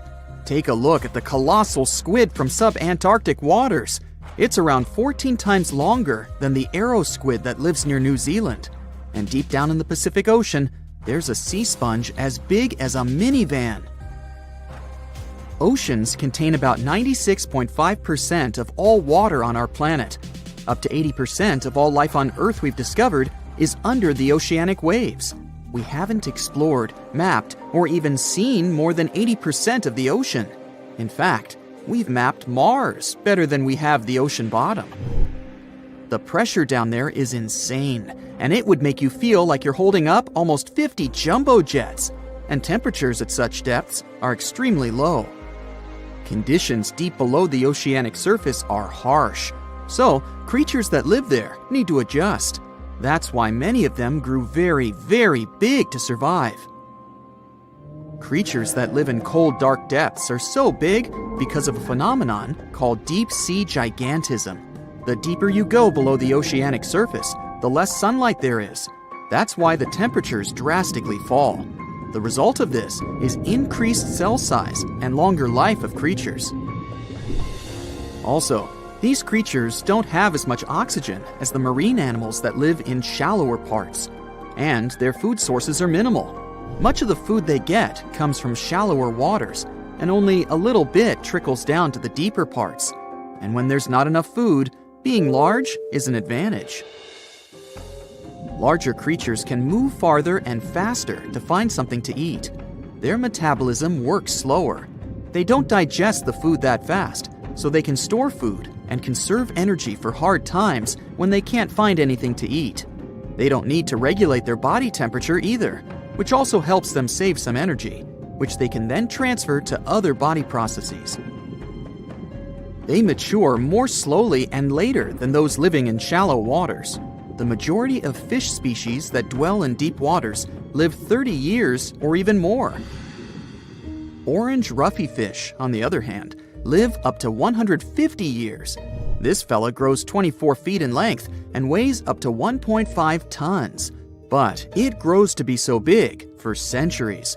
They start looking for partners when they're 150 years old, and they can also live this long because there are not so many predators at such depths. Also, there are no humans or other things that can disturb them or endanger their existence. At such depths, the environment is pretty stable, so many animals there are like living fossils. because they probably haven't changed in millions of years. The first 650 feet of the ocean's depth are considered to be the open ocean. The majority of the marine life we've discovered lives there, since that's the area the sun can still reach. And then, as you continue going deeper, you reach the twilight zone. It seems like nothing lives there. But at about 820 feet, you see a small oasis of ancient life blooming. For example, there are sea lilies, animals that have been living at such depths unchanged for millions of years. Coelacanths, another living fossil, have been living in the ocean for more than 360 million years. Hagfish haven't changed in a very long time either, for over 300 million years. This creature lives at depths of 5,500 feet.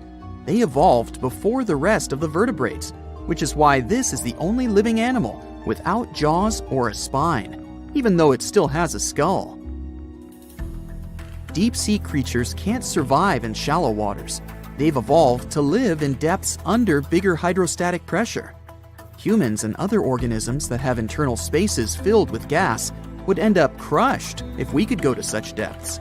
That's why deep-sea divers always need to wear special dive suits designed for surroundings with higher pressure, even though they're not going that deep to the areas where these giants live.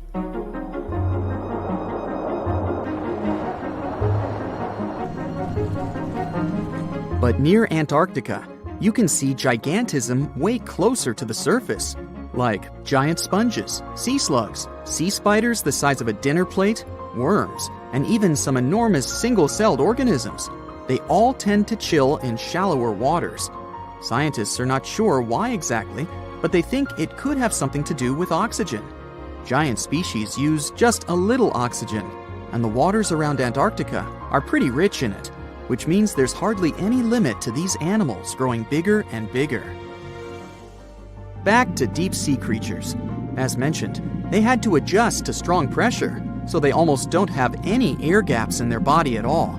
They're mostly water-based, and since water is incompressible, which means it's not something you can compress, it helps them stay unaffected at such high pressure. But because of all that, if they were to go up towards the surface, they'd probably swell up, maybe even explode. Just look at the blobfish, the one that takes the title of the ugliest animal in the world. It looks normal deep down below the surface, where its natural habitat is. But when it gets up to the surface, where the pressure is 120 times lower, it changes its shape.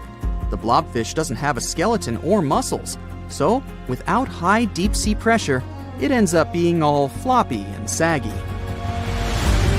The dark oceanic depths are not just scary to watch, but to listen to as well. In 1997, scientists were trying to find underwater volcanoes located off the South American coast.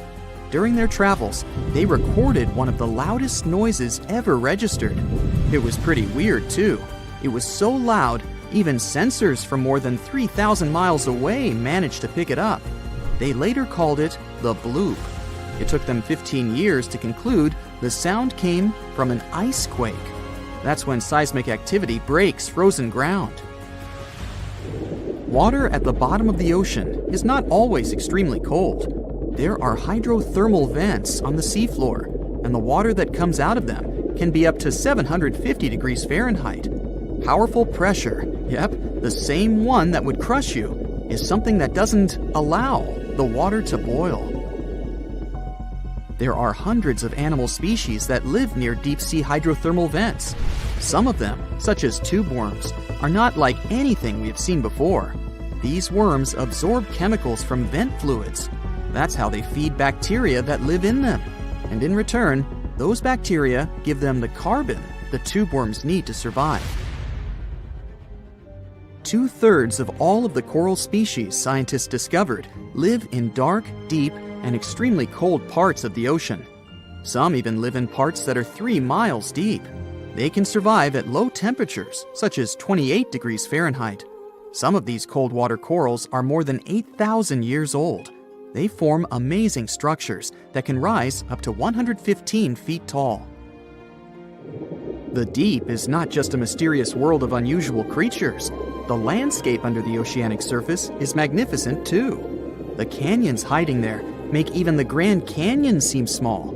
For instance, check out the one located in the Bering Sea, the Jemchug Canyon. Its vertical relief is more than 8,500 feet deep. That's huge. The largest ocean waves are not the ones you can see from the shoreline. They occur under the surface, and they're called internal waves.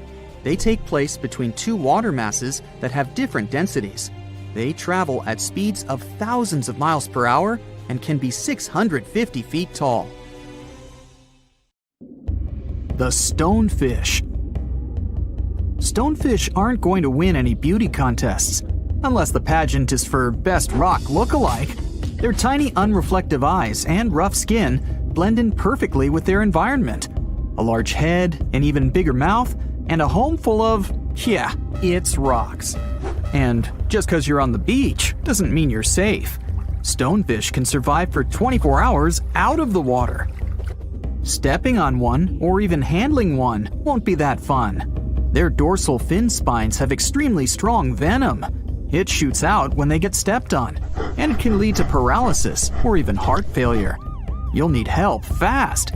No wonder they're one of the most dangerous creatures in the water, or anywhere. Be careful when scrambling around rocky areas. They love to play hide and seek. The deep sea dragonfish.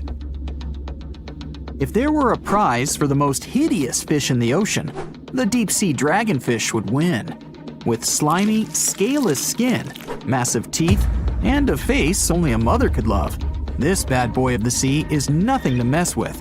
It likes to swim between 700 feet and 6,000 feet below the surface of the ocean, where the waters are the darkest and coldest. Along with some other creatures on this list, the deep-sea dragonfish relies on its bioluminescent body parts to catch prey. It also uses its hanging appendage, which boasts a little red light on the end, coming out from its lower jaw. Many fish mistake this little light for prey, luring them right into the jaws of the deep-sea dragonfish. Very clever dragonfish, very clever indeed. The fangtooth. The Mariana Trench is an underwater trench with a depth of 35,000 feet, nearly 7 miles below the ocean surface. Let that sink in. While scientists know the Mariana Trench exists, it's one of the least explored places on Earth. It's also the deepest area of Earth's oceans. And although many creatures down there probably haven't even been seen by humans yet, scientists have had the creepy pleasure of getting to know the fangtooth. The fangtooth fish shamelessly lives up to its name. Just look at that thing. The fangtooth is carnivorous and feeds on just about anything it can find that gets caught in its sharp-toothed mouth. These fish rely on their contact chemoreception to find prey. In other words, they can sense chemical residue that comes off of other living organisms in the deep sea. This is because they don't have any light-producing cells on their bodies, unlike many other deep-sea fish. On top of all that, it's pretty dark down there, so whatever crosses their path, they chomp on. While these guys look pretty scary, they're not a threat to humans. They only grow about 7 inches long. Even so, I wouldn't want to run into one of these things during a relaxing swim in the ocean. The Dunkleosteus. Strangely enough, this prehistoric fish, known as the T-Rex of the seas, had no teeth. Those were replaced with bony plates that allowed it to have the strongest bite among other monsters of its size. The goblin shark. If you thought the movies about sharks were scary, this next deep-sea creature will make you swear off going for dips in the ocean forever. However, it lives 3,000 feet underwater, so you'll never likely see it face to face. The goblin shark looks like a cross between a shark and a creature from your worst nightmare. These sharks boast a protruding sword-like snout with a jaw that juts out to match. Unlike other sharks that have more of a gray hue, this creepy thing looks not so pretty and pink. Aside from their scary demeanor, what do scientists really know about the goblin shark? Well, not much, except that they can grow up to 18 feet in length. Looks like there's still a lot to learn about these guys, if you dare to. By the way, did you know that sharks don't sleep? Many species have to keep water moving over their gills to get oxygen, so they can't fall into a deep sleep like we do. That's why they stay half awake during rest. Typically, sharks don't even close their eyes. The cookie cutter shark. This shark is a living horror, with lower teeth being big and sharp, while the upper ones are much smaller. When its teeth fall off, the shark eats them to maintain calcium levels. Pretty smart solution for a shark. The frilled shark. Studying the frilled shark is like looking through a portal back to prehistoric times. That's because scientists think that these eel-like sharks haven't changed much since their oldest ancestors roamed the deep sea waters, so they're sometimes referred to as living fossils. These sharks' mouths are filled with a terrifying 25 rows of backward-facing sharp teeth, 300 in total. They're designed to grasp prey and hold them tight so they can't get away, according to early studies of the shark conducted in 1884 and published in the Bulletin of the Essex Institute. Luckily for swimmers, the frilled sharks live between 390 feet and 4,200 feet below the ocean's surface, so they'll probably never run into them. Probably. This is probably the worst nightmare of any dentist. The northern stargazer. Take a look at this cutie. The northern stargazer is definitely not something you'd wish to see on the ocean floor. This horrid creature hides its body under the sand, leaving its face above to wait for prey. The tasseled wobbegong. Here's another carpet shark on our list. It lies low on the bottom of the sea and patiently waits for its prey to come by. The Australian ghost shark. The Australian ghost shark isn't really even a shark, but a very bony fish. It's also a living fossil. It hasn't changed within the last 400 million years. Believe it or not, sharks and humans have a common ancestor that lived around 440 million years ago. Even though we both evolved in our own way, there are still some signs of that connection. For example, the genome of an elephant shark is very similar to humans. The Leopleurodon. This list of terrifying creatures would be incomplete without mentioning the terrifying and prehistoric Leopleurodon. This carnivorous marine reptile existed during the Colovian stage of the Middle Jurassic era and ruled the waters at 9 feet in length. Scientists believe Leopleurodon thrived in this deep-sea trench because of its ability to swim long distances and its 4 paddle-like limbs.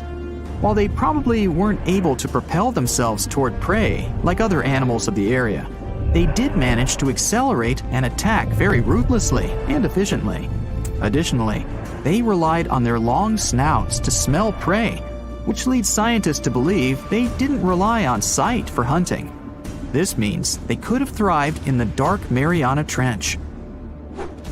Around 150 million years ago, Leopleurodon became extinct due to competition for prey against other thriving marine reptiles.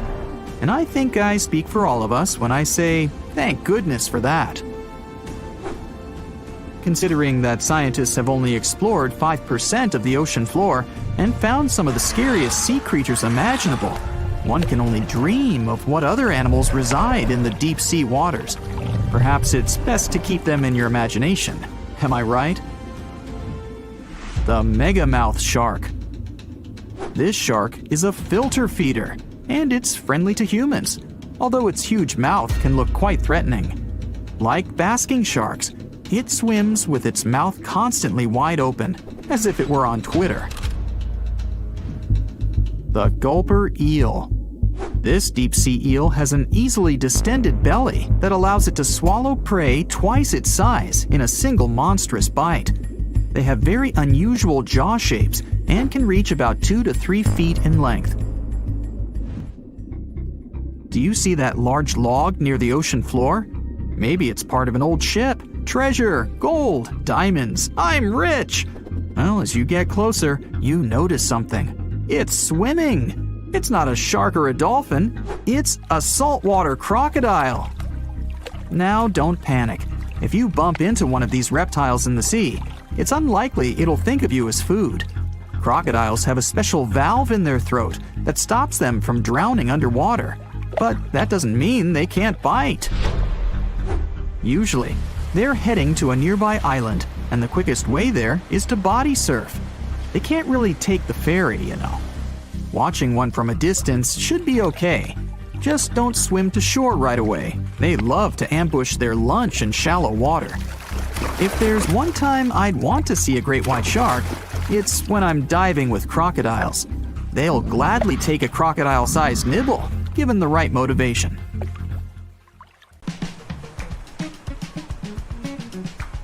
Can you swim? Good. Because you're going on a journey to the deepest point of the Pacific Ocean. Now, put on your flippers. The very bottom of the Mariana Trench is awaiting. Now, get in the water. Really, come on. All right. 1 foot underwater. That's the depth you can swim with no special gear like a mask. Hey look, must be some tourists. Or whales. 10 feet underwater. That's a little deeper than the public pools and beaches around the United States. You can see colorful fish and even phytoplankton that feed on the sun's rays. 26 feet down. This is the depth at which the foundations of the floating city of Venice in Italy stand. Builders laid columns at that depth on which they later built houses and streets. 30 feet underwater. You start to feel a lot of pressure. When you're on the surface, you're under atmospheric pressure, 15 pounds per square inch. But here, at 30 feet, that pressure is doubled. All the air pockets in your body, like your lungs or ears, begin to compress from this pressure, giving you discomfort. But no worries, your organs are soft and elastic, so you can keep diving. 40 feet underwater. Oops, you're running out of air. An average person can hold their breath for 30 to 90 seconds. The current record is an incredible 24 minutes and 37 seconds. Gasp. Okay, you'll need some diving equipment to continue your descent. There you go. Thank you very much. Tourists dive to this depth to look at reefs and corals. You don't need special skills for that, but you can't dive any deeper without training or a license. 45 feet down. Be careful. There's sharks swimming here looking for food, like you. Sometimes tourists descend to this depth in a safe cage to see the sharks up close. You're better off staying away from these predators and not attracting their attention. So make sure you're not wearing any bright and shiny jewelry. Sharks love that kind of thing. 62 feet underwater. You could see the Aquarius Reef Base Lab in Florida at this depth, if you were in Florida. It's really an entire building with rooms for exploring the seafloor, accessible through a hatch. 105 feet down. You see a strange bell hanging from a chain. People used to use these things for deep diving about 400 years ago. They'd lower a bell on chains with divers inside from a ship. There was enough air inside the bell for them to breathe. That way, they could explore sunken ships with treasures. 140 feet. At this depth, you could find an entire sunken city in Qiandao Lake, China. You can still see streets, houses, and temples there. 330 feet. Whoa! You almost hit a huge blue whale. How could you miss it?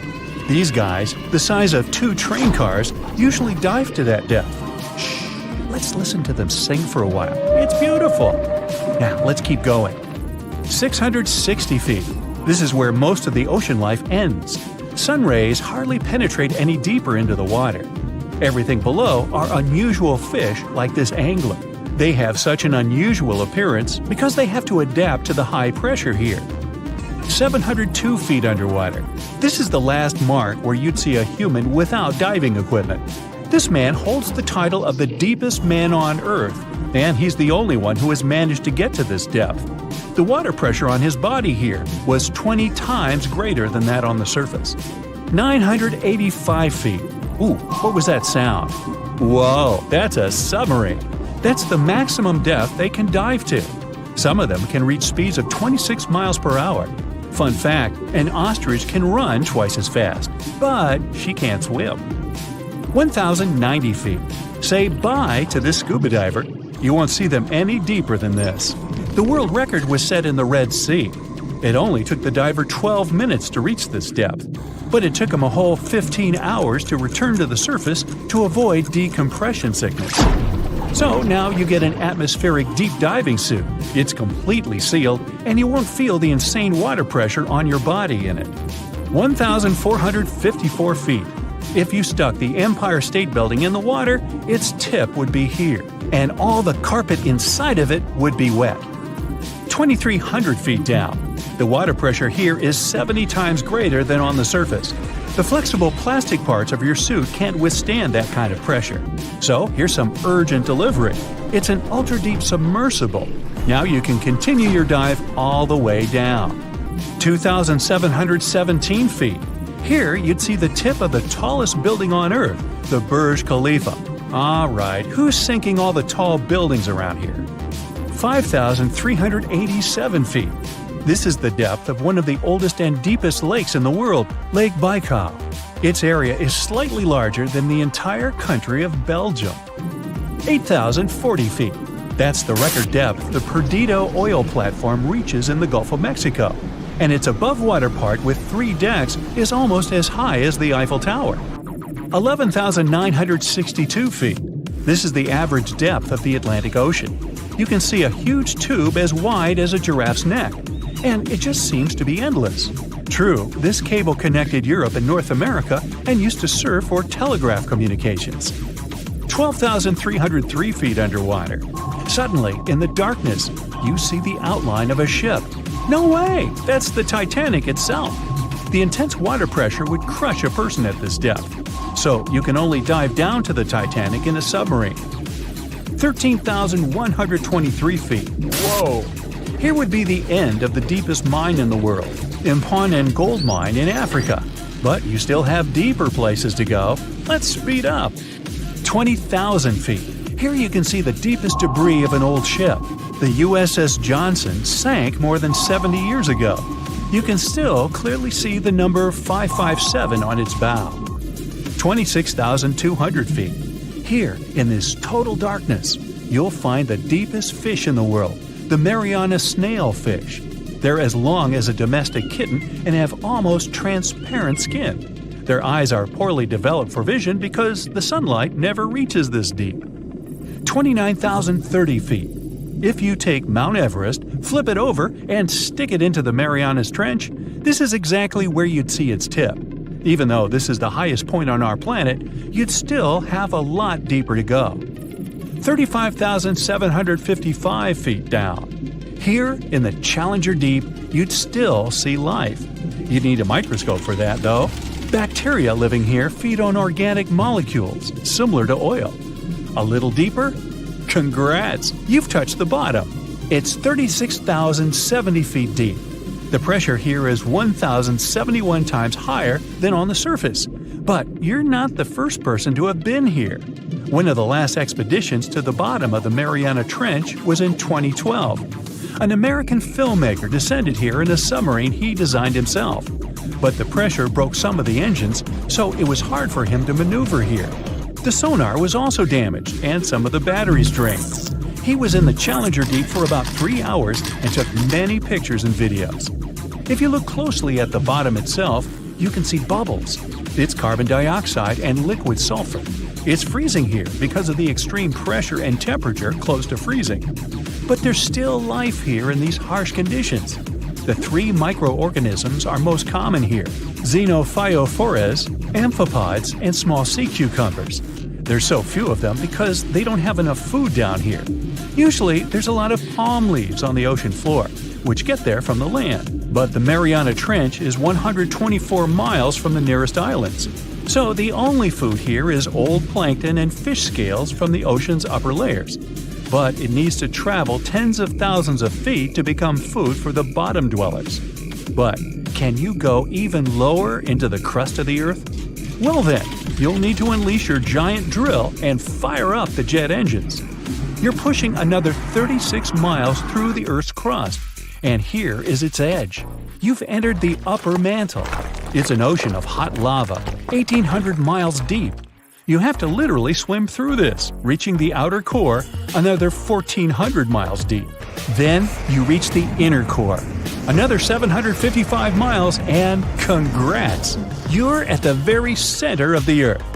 I hate to ask, but how do we get out of here? Welcome, dear listeners, to another episode of our exploration series. Today, we're diving deep into a world that is closer to us than the moon, yet remains largely unexplored. A world that covers over 70% of our planet's surface, yet we've only scratched the surface of its mysteries. Yes, you guessed it right. We're talking about the vast, the deep, the beautiful, and the mysterious. Our oceans. Despite our technological advancements, we've explored just a mere 5% of these underwater worlds. To put that into perspective, more people have set foot on the moon than have ventured into the deepest part of our oceans, the Mariana Trench. So, buckle up as we embark on this fascinating journey, exploring the depths of our oceans, the creatures that inhabit it, the unique phenomena that occur beneath the waves, and the challenges we face in uncovering these underwater secrets.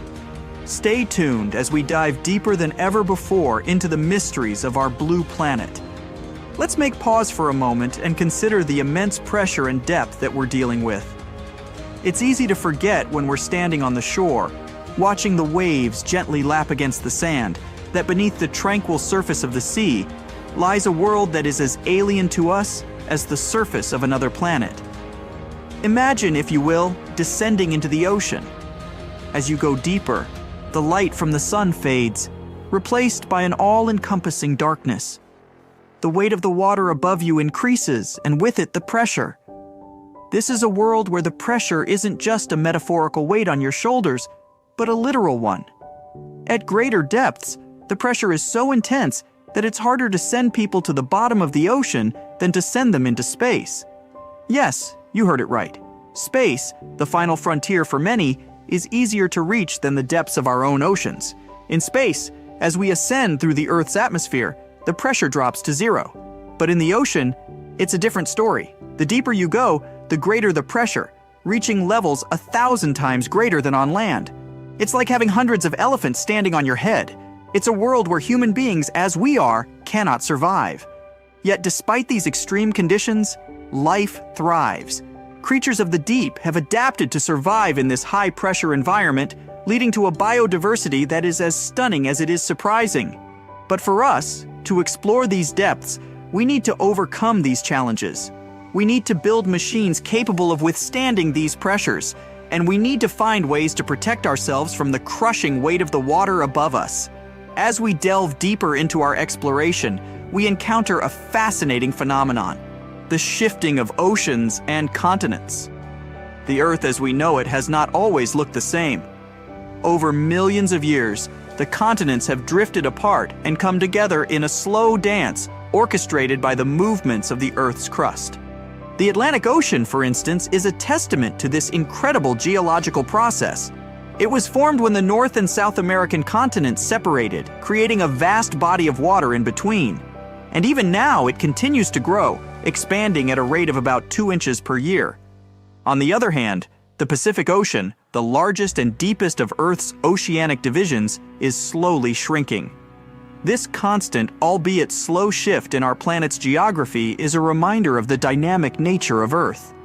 These movements not only shape the physical landscape of our planet, but also influence the distribution and evolution of species in our oceans. The shifting continents have created diverse habitats, leading to the evolution of a myriad of marine species, each adapted to their unique environment. The ocean is a treasure trove of natural wonders, many of which are as astounding as they are unexpected.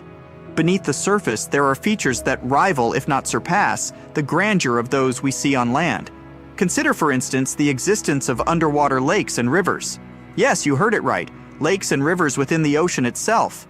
This seemingly paradoxical phenomenon is possible due to a combination of salt water and hydrogen sulfide, which is denser than the surrounding water. This denser mixture forms lakes and rivers that flow right inside the ocean, creating an otherworldly spectacle for those fortunate enough to witness it.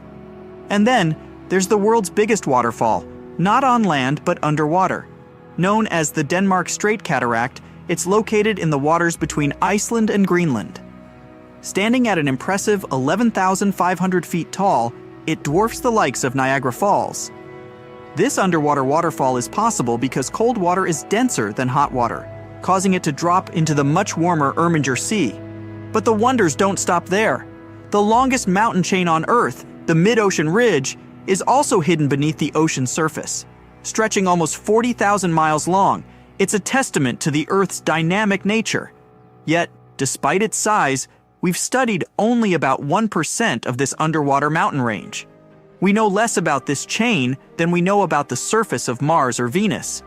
These features, hidden beneath the waves, remind us of the ocean's complexity and grandeur. They challenge our understanding of the natural world and invite us to explore further, to uncover more of the ocean's secrets. As we journey deeper into the ocean, we encounter the true stars of this underwater world, the marine life. The ocean is teeming with a diversity of life forms that is as breathtaking as it is varied.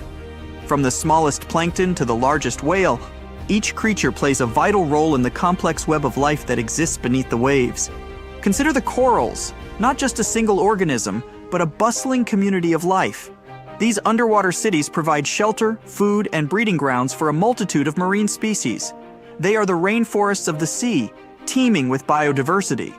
Then there are the algae, the unsung heroes of our planet. These microscopic organisms produce about half of the world's oxygen through photosynthesis, a process that also absorbs carbon dioxide, helping to mitigate climate change. The ocean is also home to some of the most fascinating creatures on Earth. Take the octopus, for example. This intelligent invertebrate has 3 hearts, 9 brains, and can change both its color and texture in a split second to blend in with its surroundings. Or the Antarctic fish, which have developed natural antifreeze proteins to survive in the icy waters of the Southern Ocean. These proteins prevent ice crystals from forming in their blood, allowing them to thrive in conditions that would be lethal to most other fish. And let's not forget the sharks, the apex predators of the ocean. With their streamlined bodies and highly developed senses, they are perfectly adapted for a life of hunting in the ocean. These are just a few examples of the incredible diversity of marine life in our oceans. Each species, each individual, is a testament to the power of evolution and the adaptability of life. The more we learn about these creatures, the more we realize how much more there is to discover. As we venture further into the depths of the ocean, we encounter creatures that seem to belong more to the realm of science fiction than the natural world. These deep-sea dwellers have adapted to survive in an environment that is among the most inhospitable on Earth. Take, for instance, the goblin shark. With its long, flattened snout and protruding jaws filled with nail-like teeth, it's a creature that seems to have been plucked straight out of a nightmare. Yet, it's perfectly adapted to its deep-sea environment, using its unique jaws to snatch up prey in the dark depths. Then there's the fangtooth, a fish that, true to its name, boasts some of the largest teeth of any fish in the ocean, relative to its body size. Despite its fearsome appearance, the fangtooth is quite small and harmless to humans. The frilled shark, another deep-sea dweller, is often referred to as a living fossil because its primitive features have changed little over millions of years. With its serpentine body and fringed gills, it's a striking reminder of the diversity of life in the deep sea. And let's not forget the Mariana snailfish, a species that calls the deepest part of the Mariana Trench home. Living at a depth of 24,000 feet, it's the deepest living fish ever discovered. In this extreme environment where the pressure is 1,000 times greater than at sea level, the snailfish thrives, demonstrating the incredible adaptability of life. These deep-sea creatures, with their alien-like appearances and incredible adaptations, challenge our understanding of what life can endure. They remind us that even in the harshest conditions, life finds a way to thrive. As we continue our exploration, we encounter a surprising fact about our oceans. They are, quite literally, a gold mine. It's estimated that there are about 20 million tons of gold dispersed throughout the oceans. However, before you start planning your underwater treasure hunt, there's a catch. The gold in the ocean isn't clustered together in easy-to-find nuggets or veins. Instead, it's spread throughout the ocean's waters, at a concentration of about 13 billionths of a gram per liter of seawater. To put that in perspective, you would need to process over 50 million liters of seawater to collect a single gram of gold. That's about 20 Olympic-sized swimming pools for a piece of gold that would barely cover your fingertip. Even on the seafloor, where gold can accumulate in higher concentrations, it's still not an easy task to extract. The gold is embedded in rocks or mixed with other sediments, requiring extensive mining operations to collect. And that's not even considering the technical challenges and environmental impacts of deep-sea mining. So while our oceans are rich in gold, it's not a resource that we'll be able to tap into anytime soon. But it's a fascinating reminder of the wealth of resources that our oceans hold, many of which are yet to be discovered. As we delve deeper into the mysteries of the ocean, let's turn our attention to a peculiar phenomenon that has puzzled scientists for decades, a unique sound known as the bloop. In 1997, researchers detected a loud, ultra-low frequency sound in the Pacific Ocean. The sound was so powerful that it was picked up by sensors nearly 3,000 miles away. The sound was dubbed the bloop, and for many years its source remained a mystery. The sound was unlike anything researchers had heard before. It was too loud to be caused by a ship or a submarine, and it didn't match the sounds made by any known marine animal. This led to wild speculations about its source, with theories ranging from giant sea monsters to underwater alien bases. However, after years of investigation, scientists were able to solve the mystery of the bloop. The sound was not caused by a giant sea creature or an alien base, but by an ice quake, a large iceberg cracking and breaking away from an Antarctic glacier. The sound of the ice quake traveled through the water, where it was picked up by the listening devices thousands of miles away. The story of the bloop is a reminder of the many mysteries that still exist in our oceans. Even with all our technology and knowledge, there are still things in the ocean that can surprise and puzzle us. As we journey further into the depths of the ocean, we arrive at a place that is as remote as it is fascinating. Point Nemo. Named after Captain Nemo, a character from Jules Verne's 20,000 Leagues Under the Sea, Point Nemo is the oceanic pole of inaccessibility. In simpler terms, it's the point in the ocean that is farthest from land. Located in the South Pacific Ocean, Point Nemo is about 1,450 nautical miles from any land. To give you a sense of just how remote it is, the closest humans to Point Nemo are often the astronauts aboard the International Space Station, which orbits the Earth from a distance of about 258 miles. This remoteness makes Point Nemo one of the least disturbed places on Earth. It's a place of profound solitude, where the vastness of the ocean can truly be felt. But despite its isolation, Point Nemo is not devoid of life. Microorganisms known as extremophiles, which thrive in extreme conditions, can be found in its waters. Point Nemo also serves as a spacecraft cemetery. Due to its remote location, space agencies around the world use it as a dumping ground for decommissioned satellites and space stations. These spacecraft, some of which carry traces of extraterrestrial material, sink to the bottom of the ocean, adding another layer of intrigue to this remote location. Our journey takes us now to the deepest point of the ocean, a place so remote and inhospitable that it has been visited by fewer people than have walked on the moon.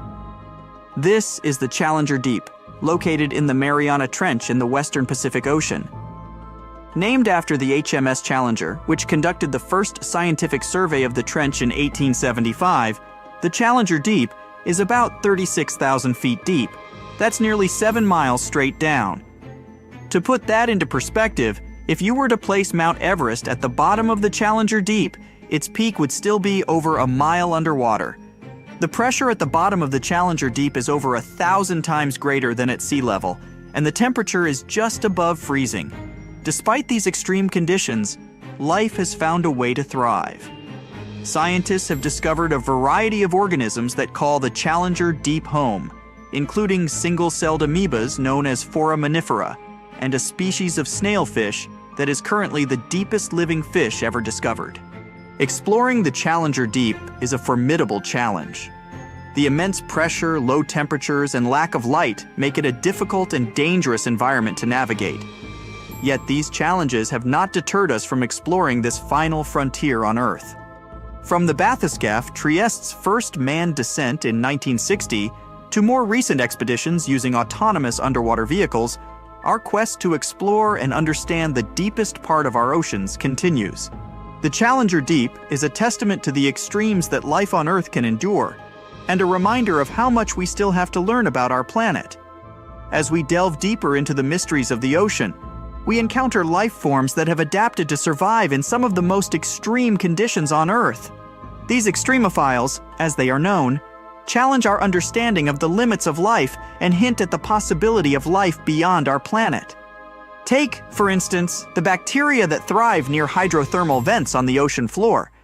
In these seemingly inhospitable environments, where the water is superheated and the pressure is immense, these microorganisms not only survive but thrive. They have evolved to use the chemicals spewing from the vents, such as sulfur and methane, to generate energy in a process known as chemosynthesis. Then there are the organisms that inhabit the Challenger Deep, the deepest part of the Mariana Trench. Here, in the pitch-black depths, under pressures 1,000 times greater than at sea level, life has found a way. From single-celled amoebas to the Mariana snailfish, these creatures have adapted to survive in an environment that would be lethal to most other forms of life. These extremophiles are of great interest to scientists, not just for what they can teach us about life on Earth, but for what they might reveal about the possibility of life on other planets. If life can survive in the extreme conditions of the deep sea, could it also exist in the icy oceans of Jupiter's moon Europa, or beneath the surface of Mars? As we continue our journey through the depths of the ocean, it's important to acknowledge the tools and technologies that make our exploration possible. These devices, designed to withstand the extreme conditions of the deep sea, allow us to venture where humans cannot go, revealing the mysteries of the ocean to us. One such tool is the deep-sea submersible. These vehicles, which can be manned or unmanned, are designed to withstand the immense pressure of the deep sea. They are equipped with strong lights to illuminate the dark depths and cameras to capture images and videos. The bathyscaphe Trieste, which reached the bottom of the Challenger Deep in 1960, and the Deep-Sea Challenger, which made the same journey in 2012, are examples of manned submersibles. Then there are the remotely operated vehicles, ROVs, which are controlled from a ship on the surface. ROVs can stay underwater for much longer than manned submersibles and are often used for detailed scientific research and exploration. They are equipped with robotic arms to collect samples and high-definition cameras to document their findings. Autonomous underwater vehicles, AUVs, like the Nereus, are another important tool for deep-sea exploration. These vehicles can operate without a tether to the surface, allowing them to explore areas that are difficult to reach with other methods. They use advanced navigation systems to move through the water and can be equipped with a variety of scientific instruments to collect data. These tools, along with advancements in sonar mapping and satellite technology, have revolutionized our understanding of the ocean. They have allowed us to explore deeper and with more precision than ever before, revealing a world that was once completely hidden from view. As we draw our journey to a close, we are left with a sense of awe and wonder at the vastness and complexity of our oceans. We've journeyed from the sunlit surface to the darkest depths, encountering along the way a world teeming with life and filled with mysteries yet to be solved. We've learned about the immense pressures and low temperatures that characterize the deep sea and the remarkable creatures that have adapted to survive in these extreme conditions. We've discovered underwater lakes and rivers, the world's biggest waterfall and the longest mountain chain, all hidden beneath the waves. We've marveled at the diversity of marine life, from the smallest plankton to the largest whale, and the crucial role they play in our planet's ecosystem. We've also learned about the challenges we face in exploring this final frontier on Earth. The deep sea is a harsh and unforgiving environment, and it takes a great deal of ingenuity and courage to venture into its depths. But as we've seen, the rewards are well worth the effort. Each new discovery brings us closer to understanding our planet and our place in it. As we conclude this journey, let's remember that our exploration of the ocean is far from over. There are still many mysteries to unravel, many species to discover, and many challenges to overcome. The ocean, with its vastness and depth, reminds us of the infinite possibilities that await us. It invites us to keep exploring, to keep learning, and to keep marveling at the wonders of our blue planet. Thank you for joining us on this journey. Until next time, Keep exploring, keep questioning, and keep marveling at the wonders of our world.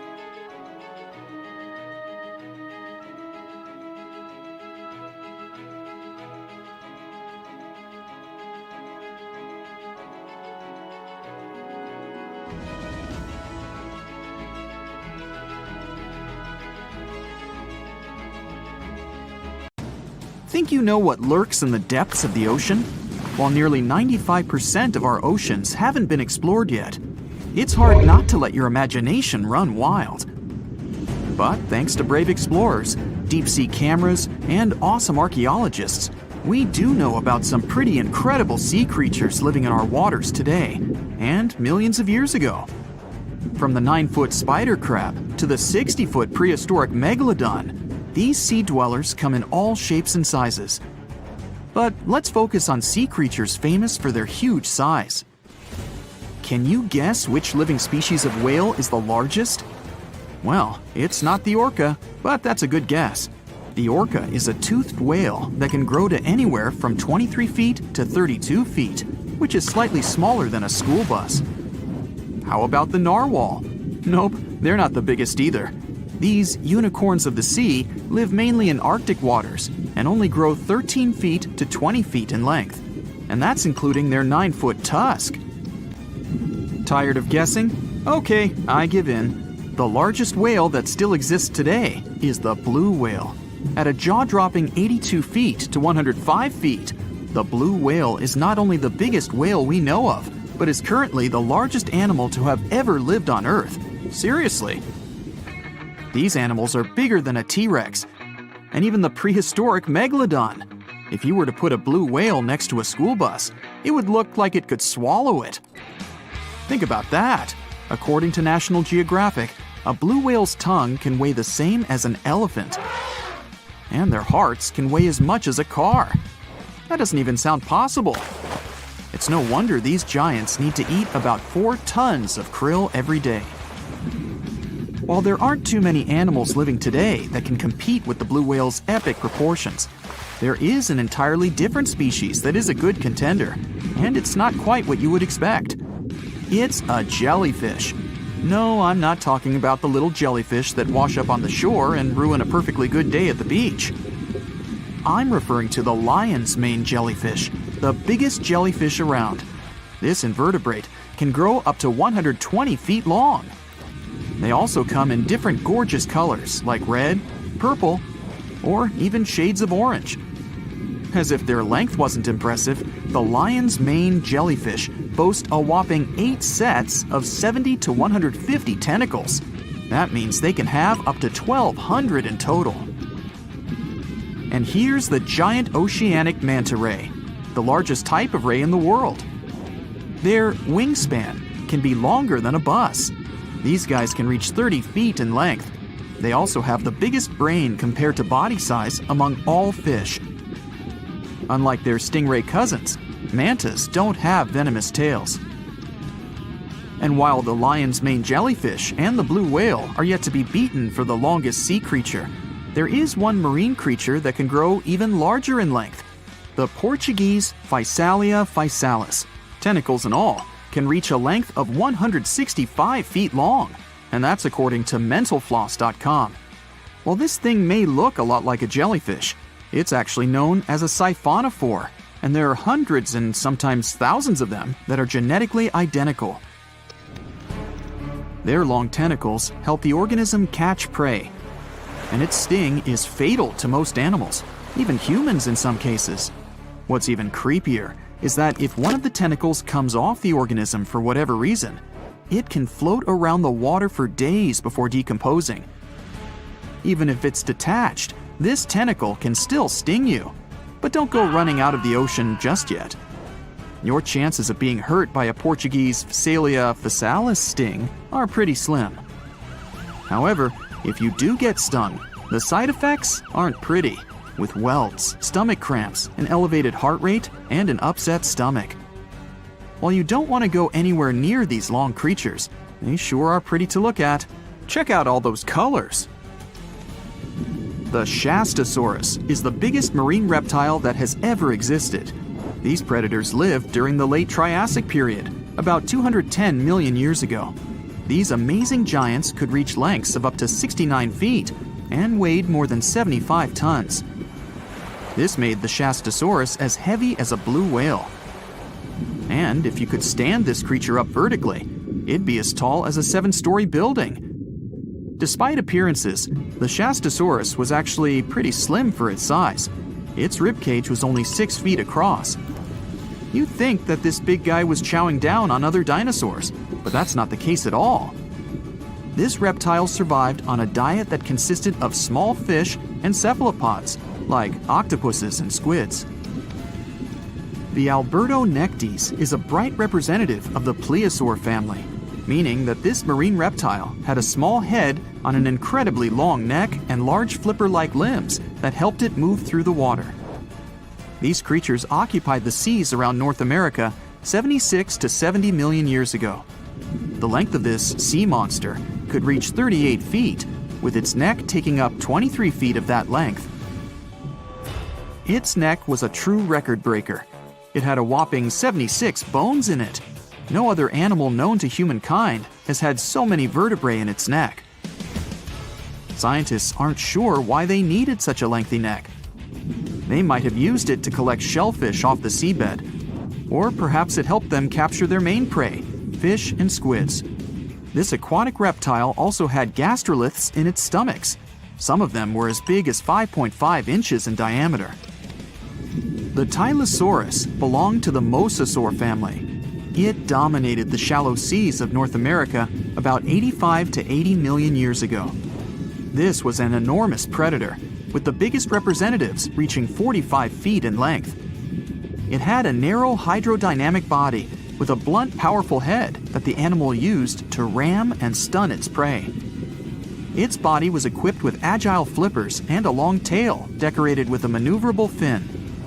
The Tylosaurus was a carnivore, and its diet included not only fish, turtles, and small sharks, but also other mosasaurs, plesiosaurs, and flightless birds. Meet Ophthalmosaurus. This prehistoric reptile thrived during the late Jurassic period and lived in oceans all over the world. Ophthalmosaurus weighed somewhere around 6,000 pounds and grew to approximately 16 feet long, according to newdinosaurs.com. That's about the same length as the beluga whale that exists today. It's too bad these guys went extinct before we had a chance to see them ourselves, as their cartoonish wide eyes and dolphin-like features are pretty darn cute. Of course, the Ophthalmosaurus evolved over time to become ophthalmologists, or eye doctors that we know today. No, that's just a lie. Just testing you. The Mosasaurus is a truly gigantic predator that dominated the seas all over the world about 66 million years ago. According to fossil evidence, some specimens could be more than 50 feet in length. This fact makes the Mosasaurus the biggest marine carnivore of its time. One of the most terrifying things about this creature was its crocodile-like head, decorated with literally hundreds of razor-sharp teeth, neatly organized in 2 rows on both jaws. The thing is that it was pretty challenging for the Mosasaurus to grab its prey in the water. That's why it had all these teeth, plus something special: pterygoid teeth anchored to the bones on the roof of its mouth. This made hunting and holding onto its prey much easier. The Styxosaurus belonged to the plesiosaur family and lived during the late Cretaceous period, around 85 to 70 million years ago. Upon first glance at this dinosaur, you might mistake it for a sea snake, and it'd be an honest mistake. If you're a fan of Dr. Pimple Popper, you're probably freaking out right now, itching to squeeze out every little blackhead from those lip contours. But this is actually a hill formation that you can find in Garb, Sudan. Knowing that perhaps makes it all the more creepy because it looks like the crack in the middle is swallowing up everything around it. This black hole scenario brings to mind our next stop, Vostok Island. This eerie spot is a 59-acre coral atoll situated in the southwestern Pacific Ocean, about 400 miles northwest of Tahiti. If you check it out on Google Earth today, it looks like it's been totally blacked out, sparking all sorts of wild theories.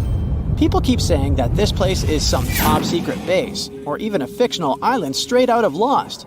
But what we see here is actually just a dense, dark green forest made up of Pisonia trees. Since nobody lives there and hardly anyone ever visits, the island is pretty much untouched by humans. This massive star, or mandala, is situated just outside Beatty, Nevada. It has got the internet all puzzled, with people trying to figure out if it's evidence of some kind of extraterrestrial activity. To add to the mystery, this spot is right by the Tonopah Test Range, which is also known as the famous Area 52. Despite its creepiness, it's probably just one of the thousands of crop circles that gained fame after Google Earth came along. This spiral formation right here is also located in Nevada, and it definitely looks like another chilling crop circle. But things get even stranger if you use the Street View option. As you zoom in closer and closer, you'll notice that it's made up of carefully arranged rocks. This labyrinth, so to speak, is part of an open-air museum situated in the ghost town of Rhyolite. And if that's not creepy enough, take a look around and you'll see dozens of eerie men in white cloaks. Despite their lifelike appearance, these silhouettes are actually statues from an installation created by a Belgian artist in the 80s. Even stranger than stumbling upon a large circle on the ground is finding a bunch of them. Our next location in Wyoming is filled with peculiar circle structures to the point where it's hard to count them all. During the 20th century, this U.S. state shifted from a farming economy to an industrial one, dominated by the extraction of oil, gas, and coal. So, these circles are likely remnants of a tank farm. I mean, places where oil storage tanks used to be located. If you want to avoid nightmares, I highly recommend not searching for the mausoleum of Emil Becker in Poland. If you happen to find it by using the Street View mode, prepare yourself to face an abandoned place with the most terrifying sculpture there is. Oh, the creeps. Keeping on the spooky side, let's head to an isolated corner of Kazakhstan, where you can find a pentagram etched into the Earth's surface. This formation is huge, measuring roughly 1,200 feet in diameter. Before you jump to conclusions about this formation being related to some kind of underworld deity worship, it's worth noting that the pentagram actually turns out to be the outline of a park designed in the shape of a star. The star shape is marked by roadways, which are now lined with trees, making the star shape even more distinct in aerial photos. You can spot this peculiar symbol from quite a distance. At first glance, it might even resemble an otherworldly alphabet, as if a highly intelligent civilization is trying to send us an alert message. But this mystery is already solved. We are in De Hoge Veluwe, a Dutch national park located in the province of Gelderland. And these lines are actually part of the park's logo. Search for these coordinates to find what looks like a land formation straight out of an extraterrestrial landscape, or perhaps a set from Avatar.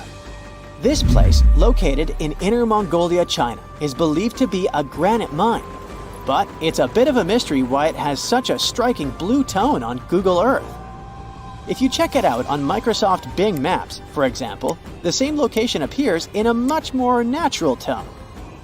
In the Australian outback lies a massive geoglyph known as the Maori Man. Discovered in the late 90s, it appears to represent an indigenous Australian man hunting with a boomerang or stick. The figure stretches for more than 2 miles in length and about 1.6 miles wide. It has deep furrows carved into the ground, which adds to the complexity of its formation and origin. Despite efforts to uncover its purpose, its origin is still a mystery. This is Desert Breath, located in the Sahara. Like many things you have seen in this video, this formation also sparked speculation about it being created by extraterrestrial beings. But a quick Google search clears up that mystery. It turns out this is an art installation created by a group of 3 Greek artists back in 1997. They went all out, moving around a whopping 280,000 square feet of sand and even creating a large pool in the middle of it. Egypt still holds many mysteries, and you can explore them yourself with Google Earth. That's how some people stumbled upon this striking triangular-shaped plateau and immediately jumped to the conclusion that they discovered a hidden pyramid. However, experts quickly dashed their hopes. They believe there's no plausible explanation for a pyramid to exist in this area, located 8 miles west of the Nile Valley edge in Upper Egypt. This discovery is likely nothing more than a hill that has suffered the effects of erosion, combined with a heavy dose of wishful thinking. In some cases, nature itself is responsible for creating frightening sculptures, like the Badlands Guardian in Alberta, Canada. If you look at it from above, you'll notice not one, but 2 human heads emerging from the landscape. These gigantic beings were sculpted by rainwater erosion on layers of clay-rich soil. Ironically, additional human-made structures give the impression that this one is wearing wired headphones. It seems that deserts are a prime spot for discovering strange images on Google Earth. So our next stop is China. In the Gobi Desert, you'll come across zigzagging white lines that look kind of random. The first challenge for armchair experts was figuring out what these structures were made of, as it's hard to tell if they're painted on or dug into the landscape. There's still a lot of speculation about it on the internet. But the most plausible explanation is that this structure is used for calibrating satellites. This way, satellite cameras can focus on these large grids to orient themselves in space. Check out this intact plane that seems to have sunk beneath the ocean off the coast of Crooked Island, Bahamas. Some viral videos claim it's a crashed plane belonging to the infamous Pablo Escobar. The truth is that something lying on the bottom of the ocean can't be that visible, so it's more likely that it's a plane that was actually flying when Google captured these images. However, there is a strong belief that Pablo Escobar did have a plane that crashed nearby, but it was in another part of the Bahamas known as Norman's Cay. You can still spot it in shallow turquoise waters. Just search for Norman's Cay sunken plane, and there it is. If you're convinced that extraterrestrials are already among us, then go ahead and type in these coordinates on Google Earth. Explore the area using Street View, and wow, what is it? Of course, we're not talking about visitors from other planets, but this shadow of a gigantic creature still gives me the creeps. Turns out, it's just a person lugging around one of those 360-degree Street View cameras tucked away in a trekker backpack. So hey, if you take a good look around Google Earth, you might stumble upon more of these elongated necked beings walking around the globe. The deeper you go, the creepier they get. You're about to travel to the darkest ocean depths and check whether this claim is true. Are the creatures living there as scary as people think? You go 120 feet down underwater. Pay close attention to the bottom under your flippers. Oh my, what's that terrifying face half hidden in the sand? That's the northern stargazer. You can meet this fish in the eastern United States. It buries itself in the sand until unsuspecting prey gets near. Then, the nightmarish creature electrically shocks the poor animal and dines on it. You are moving deeper to 240 feet under the surface. That's where you spot a colorful, puffy creature, no more than 1 foot long. It's the sarcastic fringehead. At first, the fish seems to be harmless. Only unless it's provoked. When this animal is agitated, it opens its huge mouth to fend off predators. This defense tactic is a sight to behold, both surprising and frightening. Luckily, the fish is no threat to people whatsoever. The creature you see next can comfortably live in shallow waters, but you meet it at a depth of 900 feet. You don't even need to wonder why the animal's called the Game of Thrones brittle star. Unlike starfish that slowly crawl across the seabed, this creature moves fast. It wriggles its long, flexible arms to get from point A to point B. Its body is protected by a hard calcium carbonate shell. Also called snake stars, these creatures are tiny and easily fit in nooks, cracks, and small crevices in rocks. At a much greater depth of 2,000 feet, you come across the giant squid. For a long time, it was thought to be a creature from legends rather than a real animal. The giant squid was first caught on camera in 2001, and it's exactly as big as its name implies. The creature's eyeballs are the size of soccer balls, and the squid itself can weigh up to 600 pounds. Almost 3,000 feet below the surface, you get spooked by another creepy-looking animal. It's somewhat red and rather small, no longer than 1 foot long. As you approach the creature, it looks rather docile, or maybe just indifferent. The vampire squid, that's the animal's name, looks like an umbrella with tentacles. It doesn't even produce ink, so you leave it alone. Soon after that, at a depth of 3,200 feet, you meet the cookie cutter shark. This creature is a parasite. It attaches itself to big fishes, dolphins, whales, and sometimes even people. Then, using its neatly arranged serrated teeth, it gouges out cookie-sized pieces of meat. This nasty glowing animal doesn't grow larger than 20 inches and lives in the ocean twilight zone. At a depth of 3,300 feet, the light becomes a rare and valuable thing. The animals living that far away from the surface have to evolve unusual features to survive. That's how the barrel-eye fish ended up with a transparent head and 2 super-sensitive barrel-shaped eyes. Right now, pretty much like always, they're pointed upward, allowing the fish to see potential prey and you. Almost 4,000 feet below the surface, you see something droopy and saggy. The blobfish doesn't have a skeleton or any muscle. Its jelly-like flesh lets the creature survive incredible water pressure. Despite its appearance, the blobfish is an ambush predator. It usually lies very still on the bottom, waiting for unsuspecting prey to swim by. You go a bit deeper and spot a creature that looks particularly ghastly. The goblin shark senses prey with its snout. The creature's terrifying jaws are attached to elastic ligaments. When some animal comes too close, the shark catapults its mouth forward to catch it. If your mouth could do the same, you would be able to eat things dangling 7 inches away from your face. Even deeper than that, at 5,000 feet, you notice another member of the shark family. The frilled shark looks like an overgrown eel, but its gills are lined with red fringe at the edges, hence the name. The creature's horrifying mouth has 25 rows of razor-sharp backward-facing teeth, 300 in total. The shark prefers to hover in the water, waiting for its prey to come closer. Then, it charges at it like a snake. Suddenly, you see something glow brightly like an electric bulb. But after coming closer, you recoil in horror. The creature looks like an upgraded eel equipped with oversized teeth. That's the deep-sea dragonfish that can live at a depth of 6,000 feet. Chemical processes going on inside the fish's body produce an eerie red glow. This glow is used to communicate with other fish. At the same depth, you meet another deep-sea inhabitant. Its most prominent feature is its huge mouth. Thanks to it, the gulper eel can swallow its prey whole. Its stomach can expand to a terrifying size when it needs to fit something large.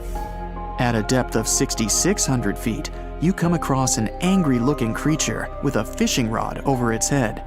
It's the deep-sea anglerfish. The animal has an unusual dorsal spine, even though it's worn only by females. It protrudes above their mouth and has a lure on its tip, some luminous flesh that baits prey. The anglerfish has such a big mouth and its body is so pliable that it can swallow animals twice its own size. You're 7,000 feet down when you see another fish that's glowing in the dark. The black dragonfish is a sly creature. It has its light-producing organs arranged along its belly.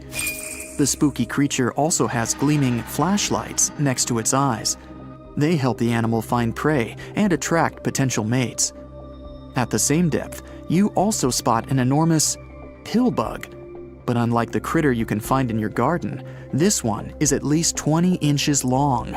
That's the giant isopod, and it is, indeed, related to the roly-poly, as well as crabs and shrimps. These creatures may look somewhat scary, but they're harmless. They feast on other deep-sea animals only after those have passed away. At a depth of 13,000 feet, you notice the ocean floor has become a bit fluffy. That's because it's covered with zombie worms. These creatures rarely grow to be more than 2 inches long, and still, they can break down fairly large animals, so strong the acid they produce is.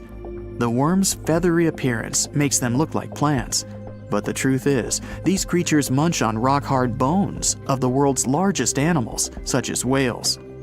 The grid-eye fish almost scares you out of your mind soon after that.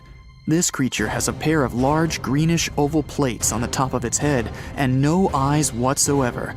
Experts believe that these bony membranes detect light coming from predators, saving the fish's life.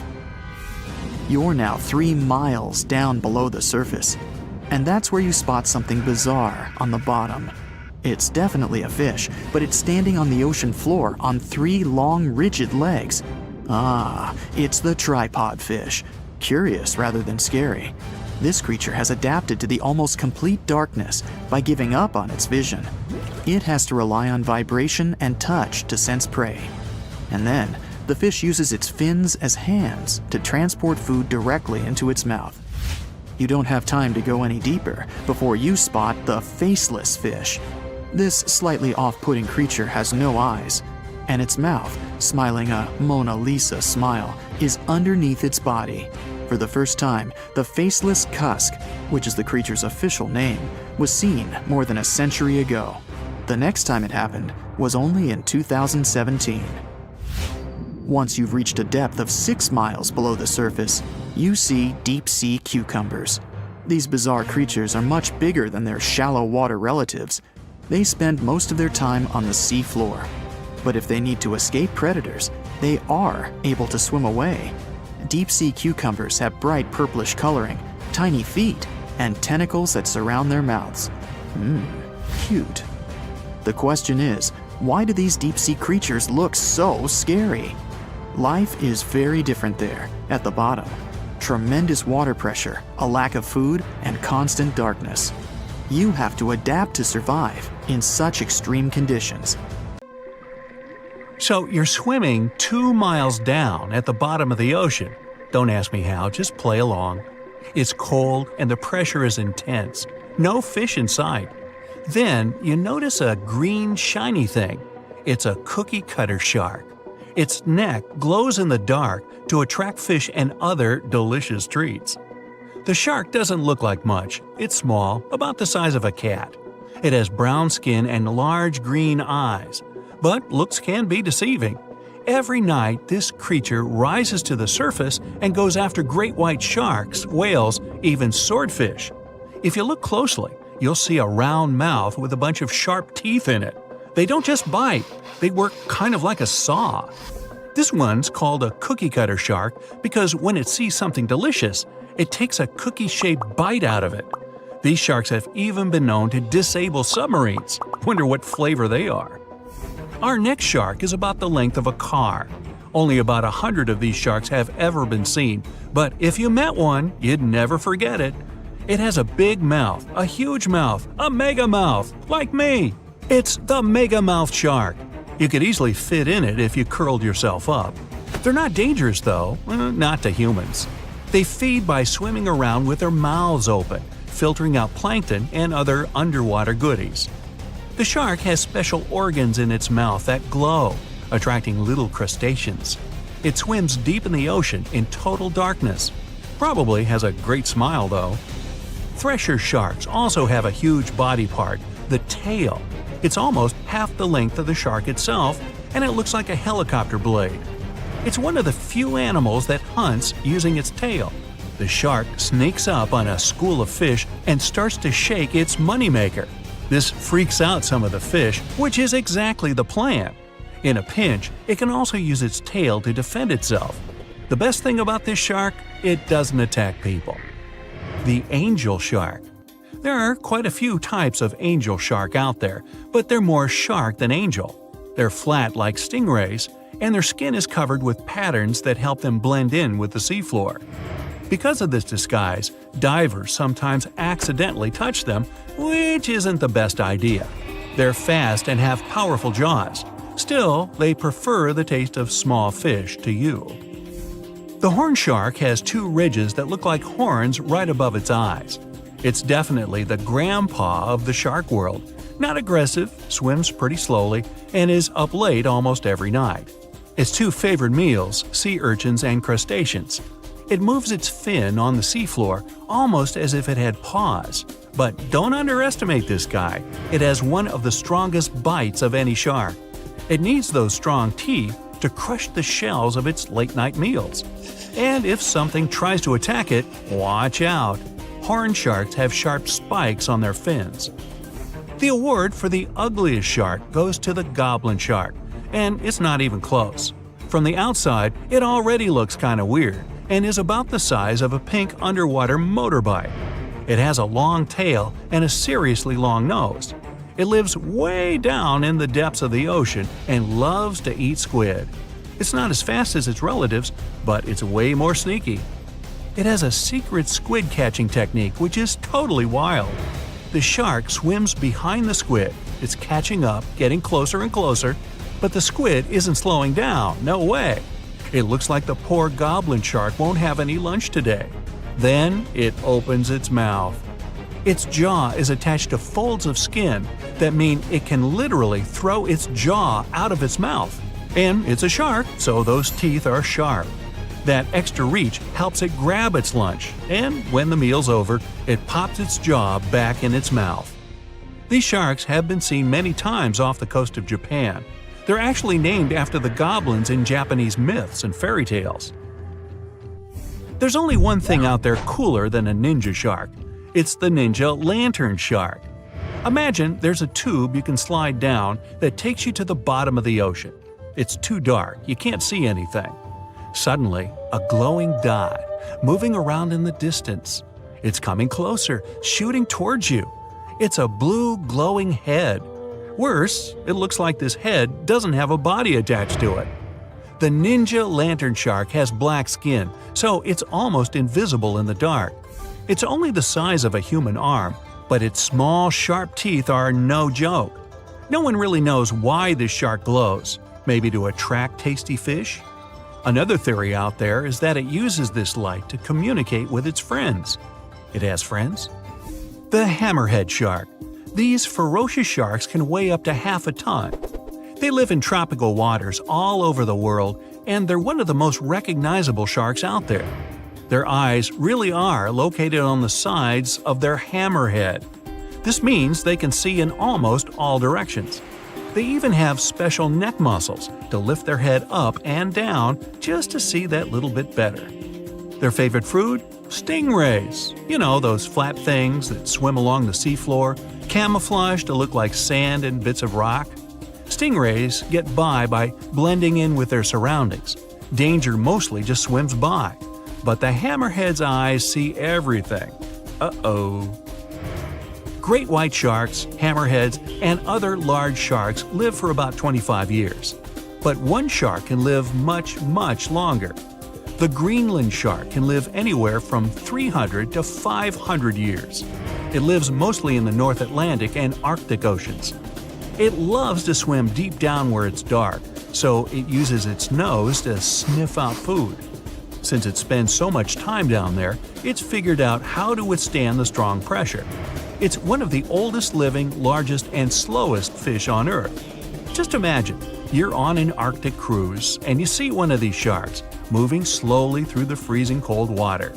It might be 400 years older than you. Most sharks are omnivorous. They can go after dolphins, other sharks, crabs, sea urchins, smaller or even larger fish, hot dogs. Kidding about the hot dogs. But the bonnethead shark is a bit different. It eats algae for about half its meals. It's actually related to the hammerhead shark, but its head looks more like a shovel. Can you dig it? If you see this guy swimming around, you might think it's a sea snake or a huge water worm. Frilled sharks like to swim way down at the bottom of the ocean, like a lot of sharks. When they're chasing something delicious, they move kind of like a snake. And just like a snake, they like to gulp down their lunch all in one piece. But that doesn't mean they don't have teeth. They have about 200 nice and sharp ones. The saw shark has a long, flat, and seriously spiky nose. Those teeth on its nose never stop growing. Each tooth is equipped with electric receptors to help the saw shark feel around for nearby fish, like a ship's radar. When dinner's nearby, the shark swims up and strikes with its nose, waving it around like a knight showing off his skills. Meanwhile, you won't have time to blink if this guy floats past. Did you see it? How about now? Meet the fastest shark in the world, the short-fin mako shark. It can swim up to 35 miles per hour. That doesn't seem that quick on land, but underwater, that's fast. Slower than a cheetah, but faster than most dogs. It's warm-blooded, which is super rare for a shark. That helps it swim to cold and distant places where an ordinary shark simply wouldn't survive. The swordfish goes much faster. It can swim up to 60 miles per hour. It's not a shark, but it's still an amazing creature. In a race, the swordfish will usually come out on top, but it's not just fast, it's ingeniously fast. It has a gland next to its nose that pumps out a special oil. This oil spreads through its nose and comes out through tiny holes. This special oil is waterproof, which lets the swordfish glide through the water at high speed.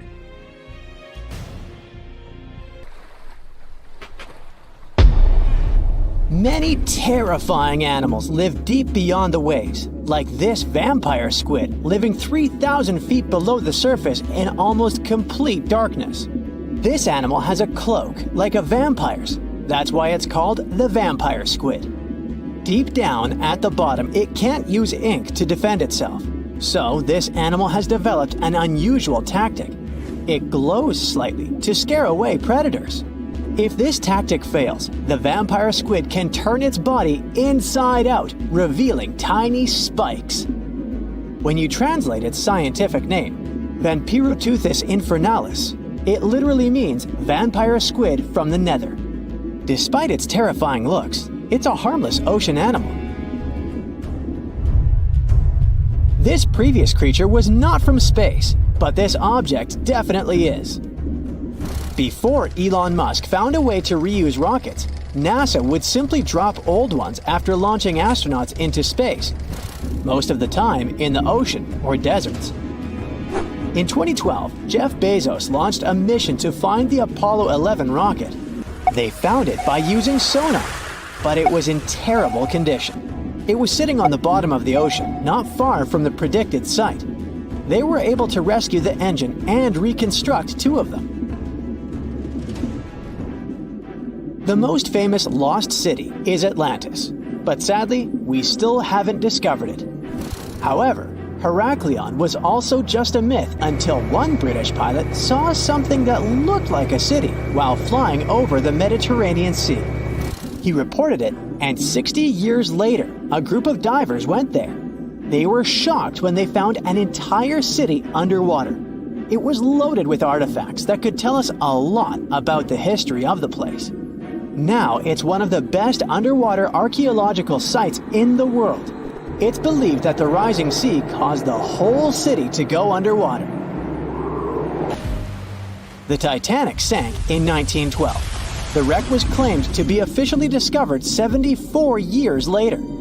In reality, though, a fisherman found the Titanic 8 years earlier while fishing in the Atlantic Ocean. He was pulling out his net when he spotted a head stuck in it. Luckily, it was just a doll's head. Years later, after the fisher had passed away, his son sold the doll to a doll collector. She did a lot of digging and research on every person who had a porcelain toy on the Titanic. She found the owner of the doll. Ava Hart was on the Titanic and had a doll with her. Ava survived the catastrophe by a miracle, but her toy didn't. Hart even wrote about the doll in her journal, and every detail matched the toy found by the fisherman.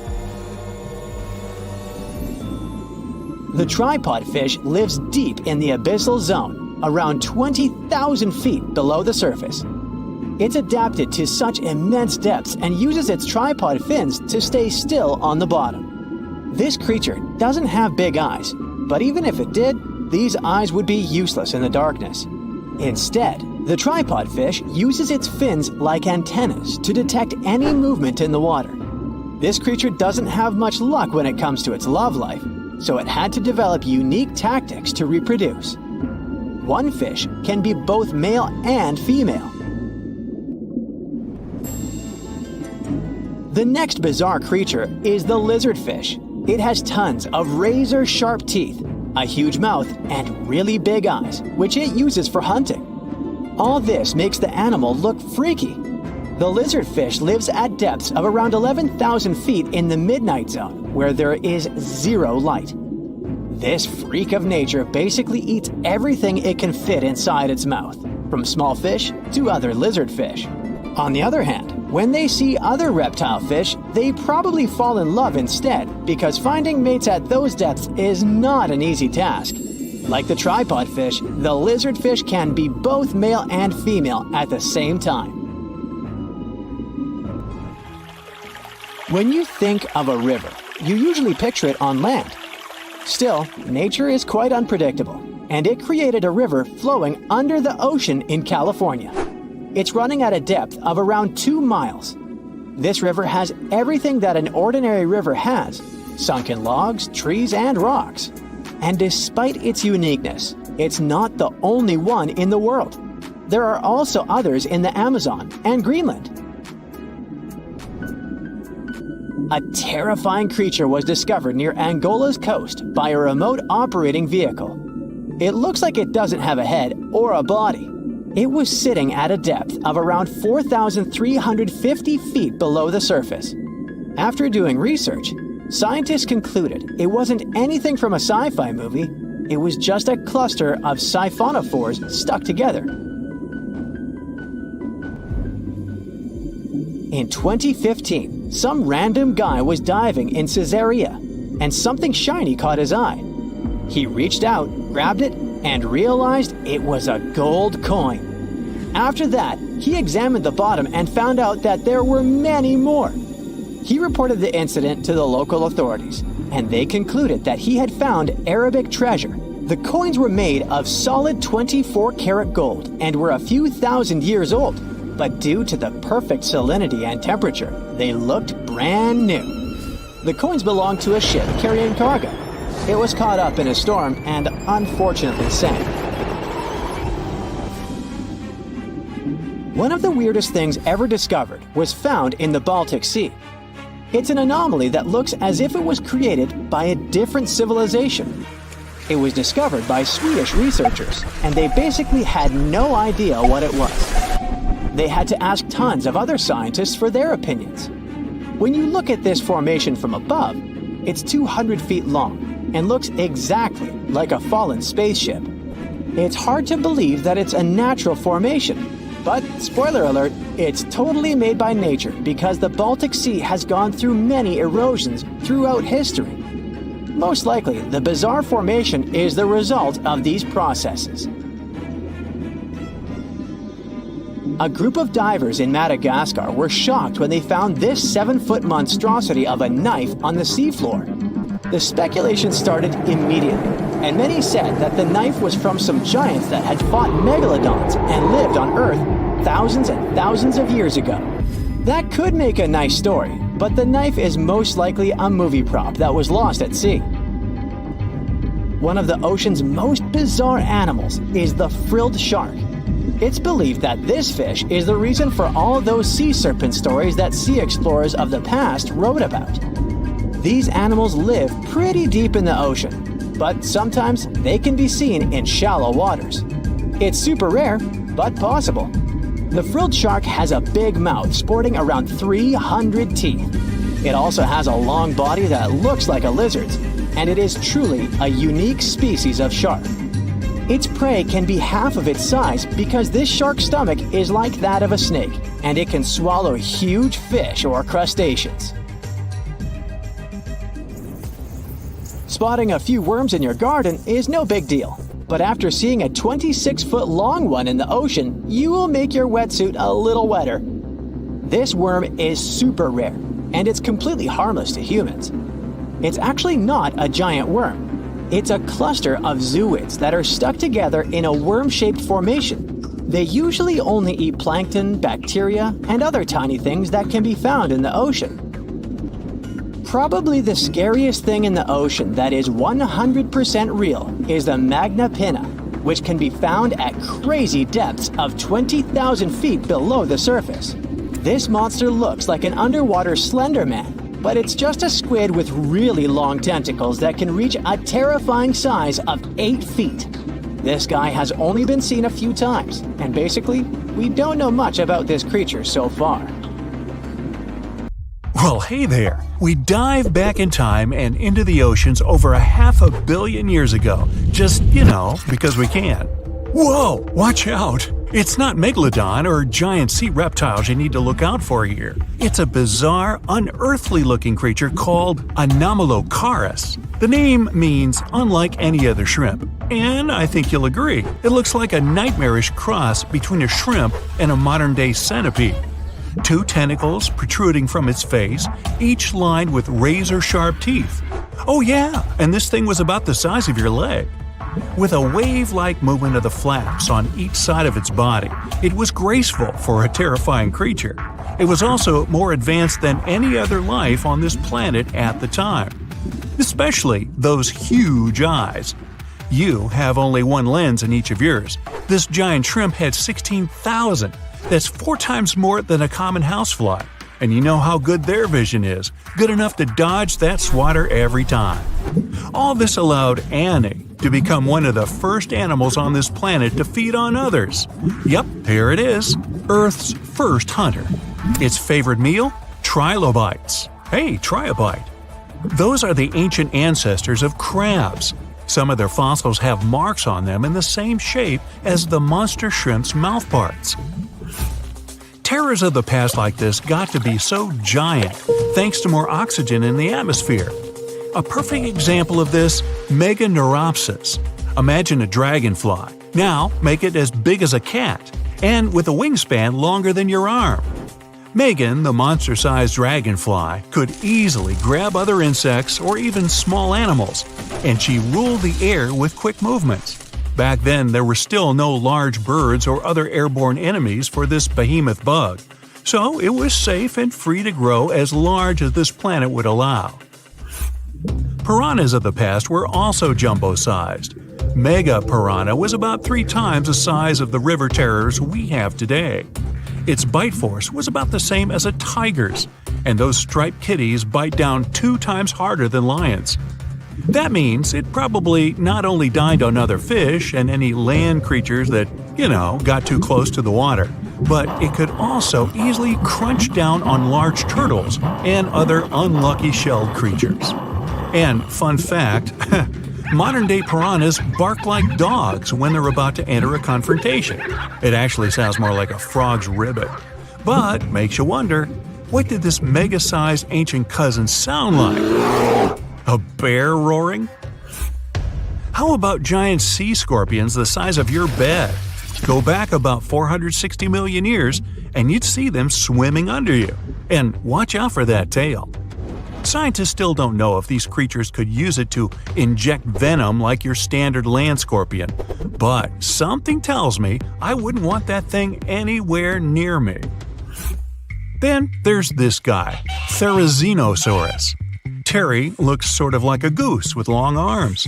Oh, and did I mention this goose dino is about 2 stories tall and longer than a bus? Yow! Its arms make the T-Rexes look even more bite-sized, each 8 feet long, almost triple the length of T-Rexes.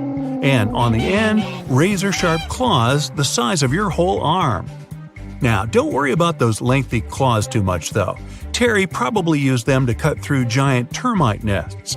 So, this huge reptilian goose was more interested in eating bugs and plants. Another mega monster for you, Megatherium. The giant ground sloth could look a giraffe straight in the eye and weighed as much as a hippo. It moved mainly on its hind legs and used its massive tail as support. He had huge paws with colossal knife-sized claws. The sloth could use them to defend itself from enemies and to bend tree branches in search of food. But the biggest danger to the giant ground sloth wasn't dinosaurs or saber-toothed tigers. It was our own species. Yep, humans showed up just in time to meet this fellow and to, eat him up. Titanoboa was a terrifying 50-foot snake, as long as the great Megalodon itself. It was also more than 2 times heavier than the heavyweight champion among snakes today, the green anaconda. Crocodiles were a regular on this serpent's menu. Titanoboa could swim 3 times faster than the fastest Olympic swimmer our species has ever seen. It was quicker and more dangerous in the water than outside it. And don't forget the boa part of the snake. This massive snake wasn't venomous. Instead, it liked to squeeze. Remember that giant shrimp from earlier? Well, Opabenia looks like its teeny tiny finger-sized cousin. And instead of 2 toothy tentacles, this thing had a vacuum hose coming out of its face. On the end of that trunk, what looks like a single crab claw. Add 5 eyes and a mouth under its head, and you've got a recipe for something not of this planet. Only it is. This creature used its trunk like an elephant does. Its claw grabbed food from the bottom of the ocean and brought it up to its mouth. This thing is so weird-looking that, apparently, when the scientists who discovered it presented his findings to an audience, they all laughed as if he were joking. Now, a real-life monster, the Tully monster. From a distance, it looks a bit like Nessie, that long neck and teeth-lined jaws. But get closer, and you'll see it's more like a long nose with a mouth attached at the end, like a mosquito. Its eyes are further back, sticking out of tubes all snail-like. Tully was an ancient mollusk, about the size of your forearm. It probably dined on jellyfish and shrimp 300 million years ago. Thylacus smilus will put a smile on your face as long as you don't get too close. No, it's not a relative of the saber-toothed tiger. It was a marsupial, making it more related to a kangaroo than anything.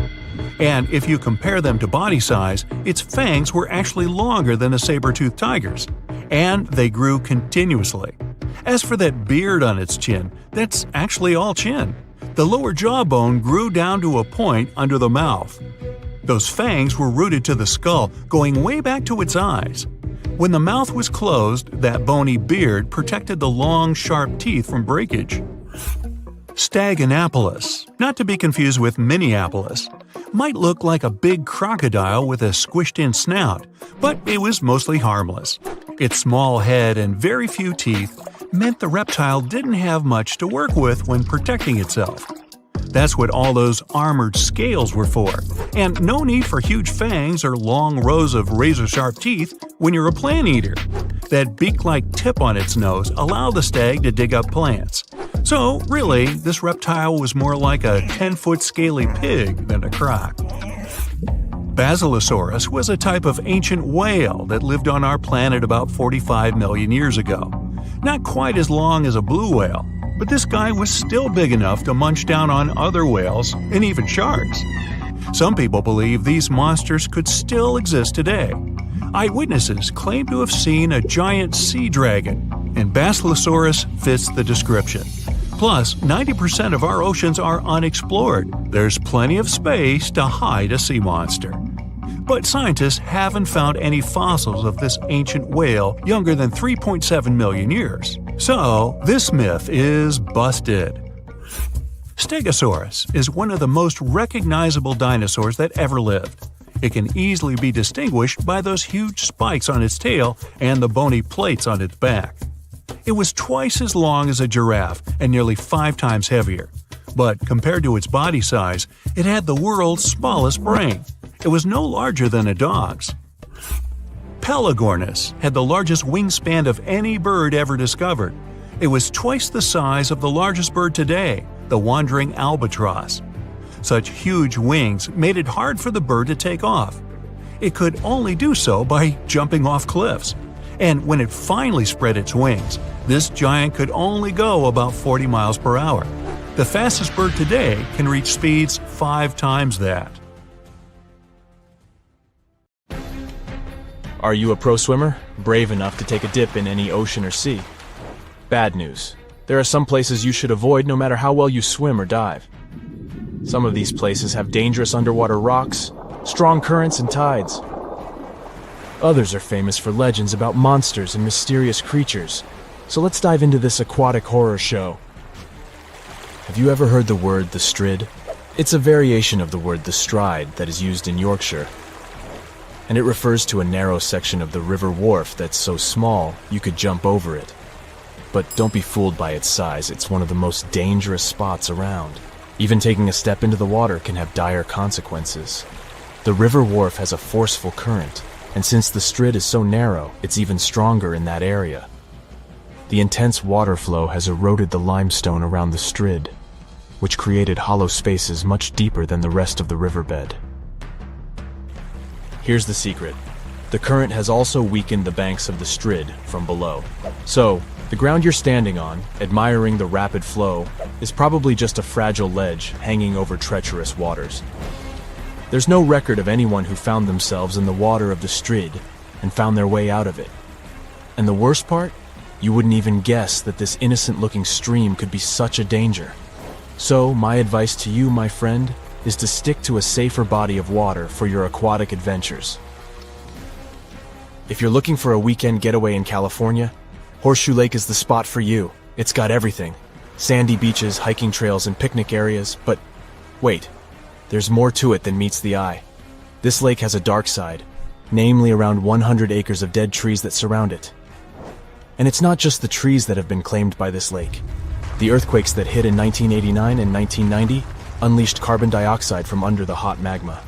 The gas seeped out into the air, damaging all the life around the lake. Even now, Horseshoe Lake is just as dangerous as it was 30 years ago.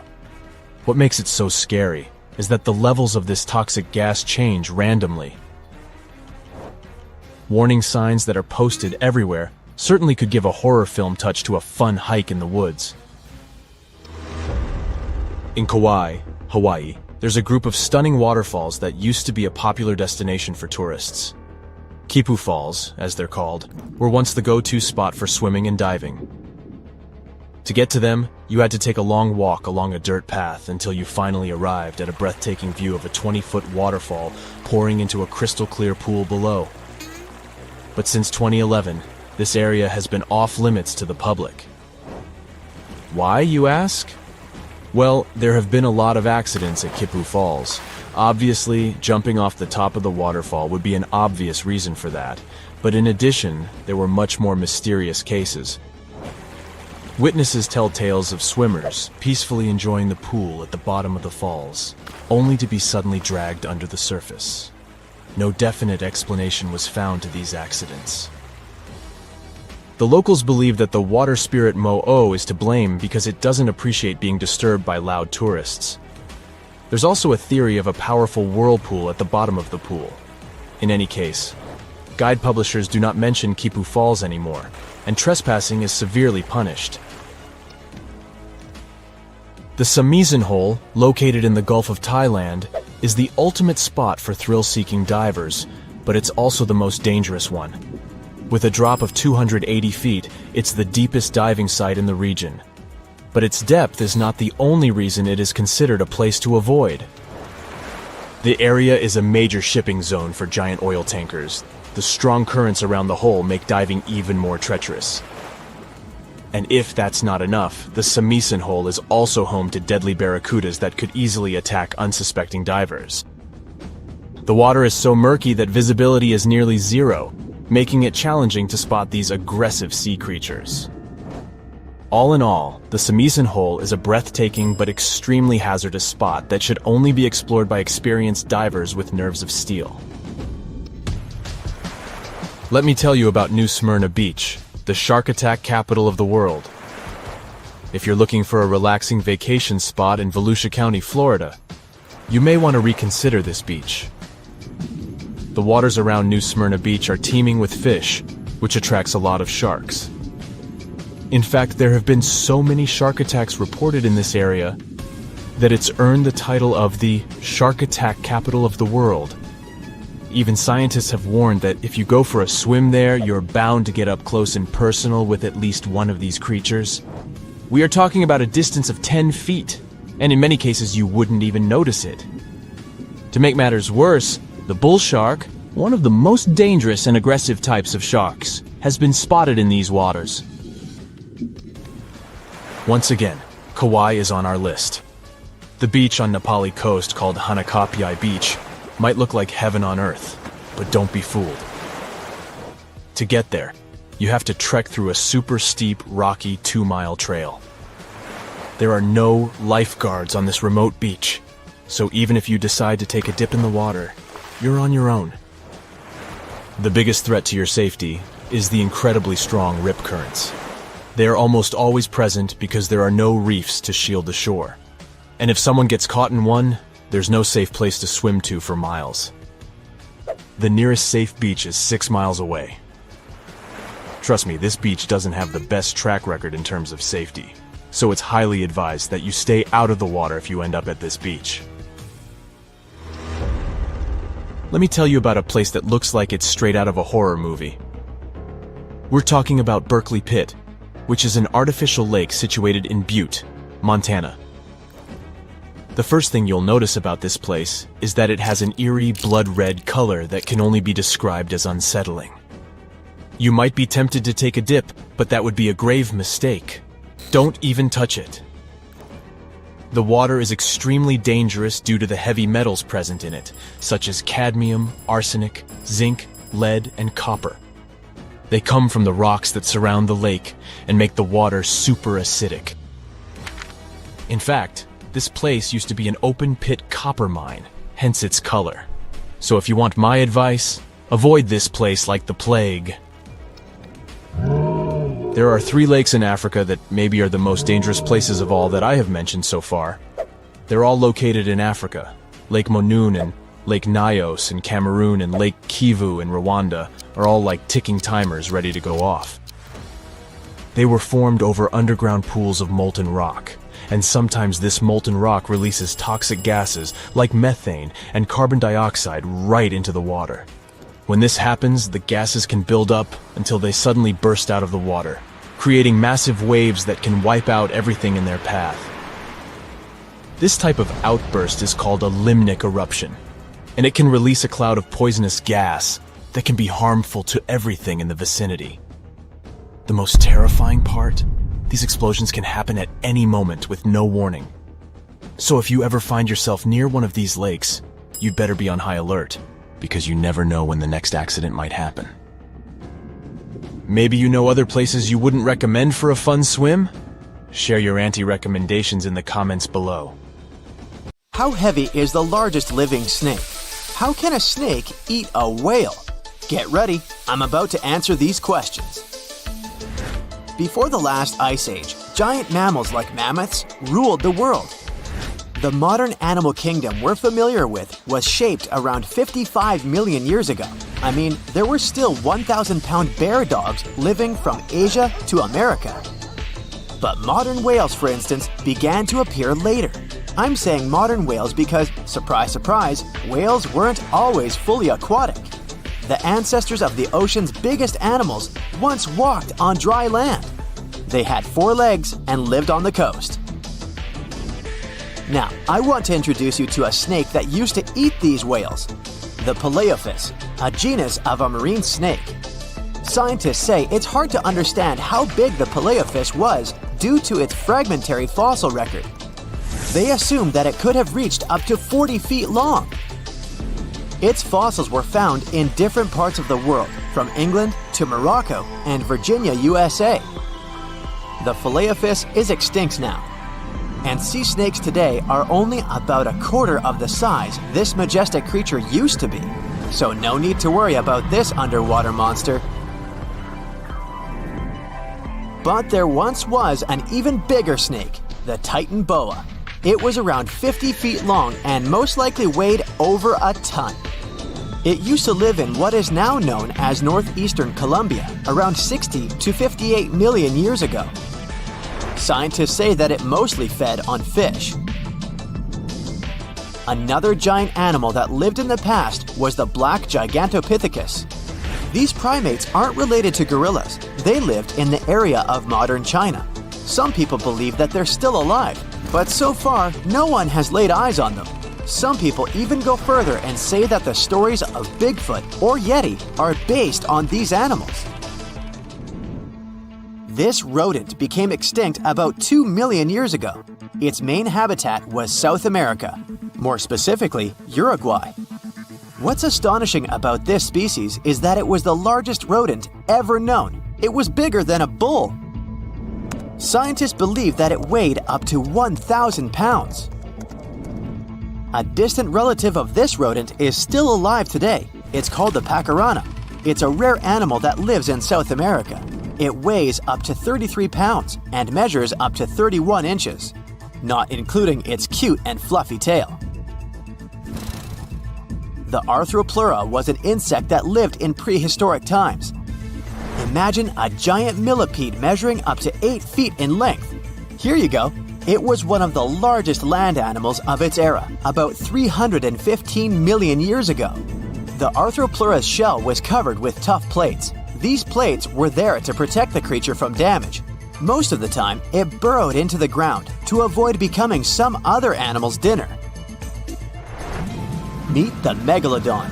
Millions of years ago, this shark lived in the ocean and ate other marine creatures. It had wide teeth, and its jaws were so powerful that the animal could finish off its prey with the force of its bite. It was one of the largest sharks to ever exist. Yet, this predator also went extinct. Scientists don't really know the reason. This made me wonder why animals were so big in the past. Nowadays, smaller creatures flee or hide from predators. But apparently, it wasn't like this before. Many centuries ago, animals didn't just run or hide, they fought back. Research suggests that this behavior may have been the most important motivation for prey to grow bigger. A study compared the skulls of ancient animals to those of their modern peers. The skulls of predatory animals have become shorter and narrower, while the skulls of the animals they hunted have become longer and broader. This means that predators learned to become experts in hunting, while prey worked on developing their defense skills. You see, a larger body size was a great advantage because it made it harder for predators to take down the animals they hunted. The bottom line, self-defense made prehistoric animals larger. The second reason why ancient animals were larger is related to their bones. They had hollow bones, which are lighter than solid bones. This type of bone allowed large animals to move quickly. Let's take sauropods. They were a dinosaur subgroup. Sauropods had giraffe-like long necks and snake-like long tails. Compared to their body size, their head was really tiny. But since their bones were quite light, they could move around without having to carry additional weight. The eating habits of these animals were also related to their body size. When experts examined the fossils of one extinct mammal species, they found out that these animals had a diet that was high in nutrients and low in fiber. And this mammal was the largest land animal of its period. In other words, following this diet, mammals could grow to be very large. There was plenty of food out there, so they didn't have to worry about finding it. Fun fact, these animals also took chewing out of the picture. They could swallow their food in large pieces instead of taking small bites. Environmental conditions also played an important role in the evolution of larger animals in prehistoric times. Those animals tended to live in warm, moist climates that provided them with a lot of food. They didn't have to compete for food sources. Researchers believe that because of these conditions, natural selection worked in a certain way. I mean, body size was more important than such traits as agility and speed. Oh, and did you know that large animals tend to produce more carbon dioxide? And ultimately, a bigger volume of carbon dioxide increases the amount of vegetation in the animal's habitat. As for the abundance of oxygen in the atmosphere at that time, it could be another vital element for some animals' growth. A good but scary example of an animal that benefited from the high levels of oxygen can be the cockroach of the Paleozoic era. At that time, cockroaches were the size of modern house cats. Now this one would give me the chills if I ever faced it. Ugh. What about today? Well, there are over 3,000 species of snakes on Earth. The smallest snake in the world is the Barbados thread snake. It's only around 4 inches long when fully grown, and the largest one? It's the reticulated python.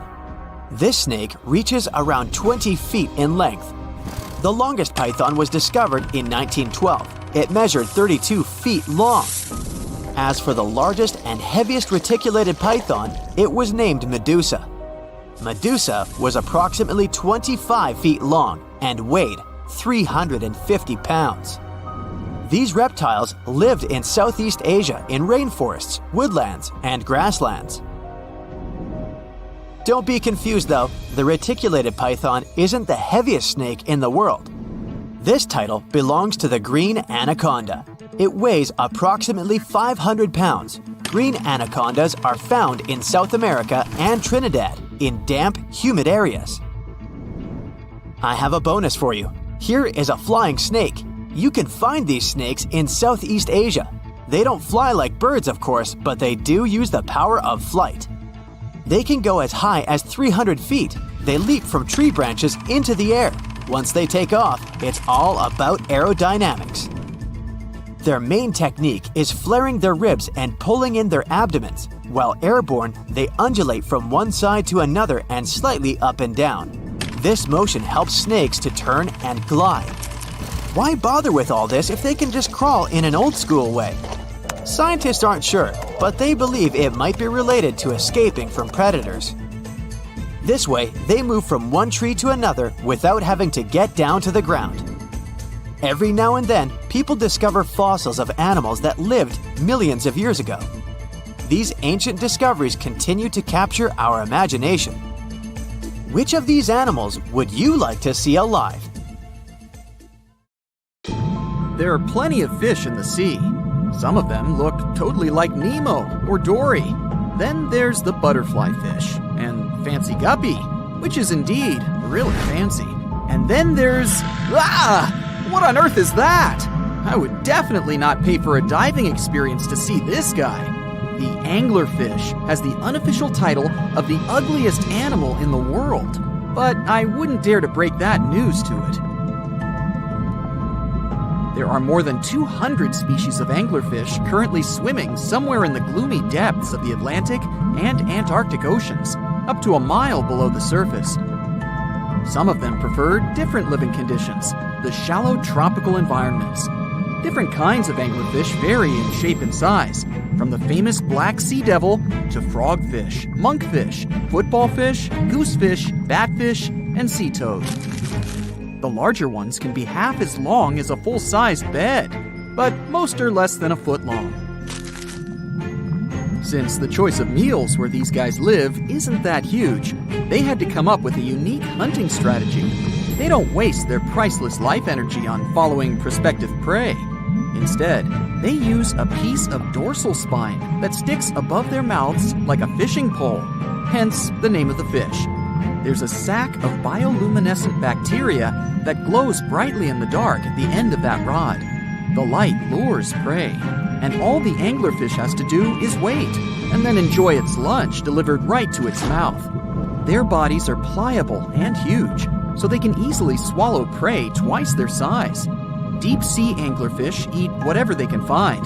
Species that live in more shallow water aren't picky either, and can eat anything from shrimp to snails and small fish. Only female anglerfish have the cool fishing rod feature though. So what about their males? Finding a soulmate deep under the sea isn't that easy. I mean, literally, there's no light down there. Plus, there are frigid temperatures and low oxygen levels. Anglerfish can't afford to go on many dates in those conditions, so they mate for life.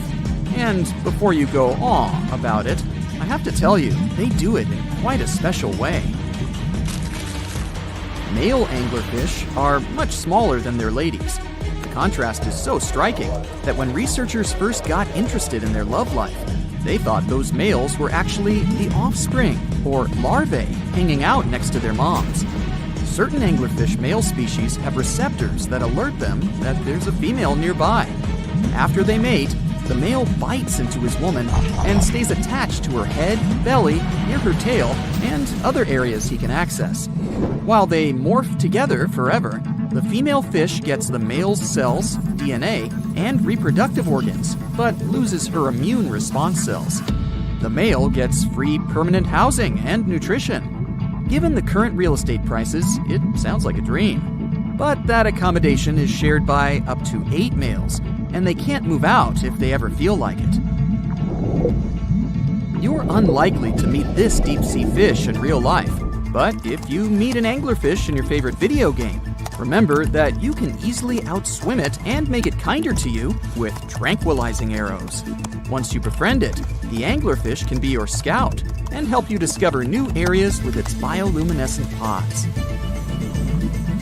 Back in the real world, down in the twilight zone of the ocean, about 650 to 3,300 feet down, the anglerfish isn't the only creature you're lucky you'll probably never meet.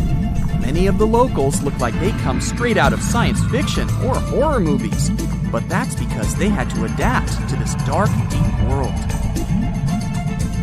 I did my best to get you prepared for the creatures you're going to meet, starting with the common fangtooth. They spend most of their lives deep down, but at night, they move toward the surface to snack. These guys are more active than most other deep-sea dwellers. They don't wait for food to come their way, but actually follow it, and then get it with their long, hungry teeth. They don't have a built-in light bulb like the anglerfish, so they've developed a great sense of smell and use as much sunlight as they can get there in the depth to get around. Sometimes, even the shadow of a passing by prospective prey is enough for them to switch to action mode. And though they don't look too charming, they're completely harmless to humans if you ever run into one of these guys. Stoplight Loosejaw sounds like a great name for an alternative band, but it's actually another deep-sea resident with sneaky hunting habits. It has special light-producing photophores under each eye. They emit green and red light like a stoplight, hence the name of the fish. Unlike other fish, these guys hardly ever leave the twilight and midnight zones.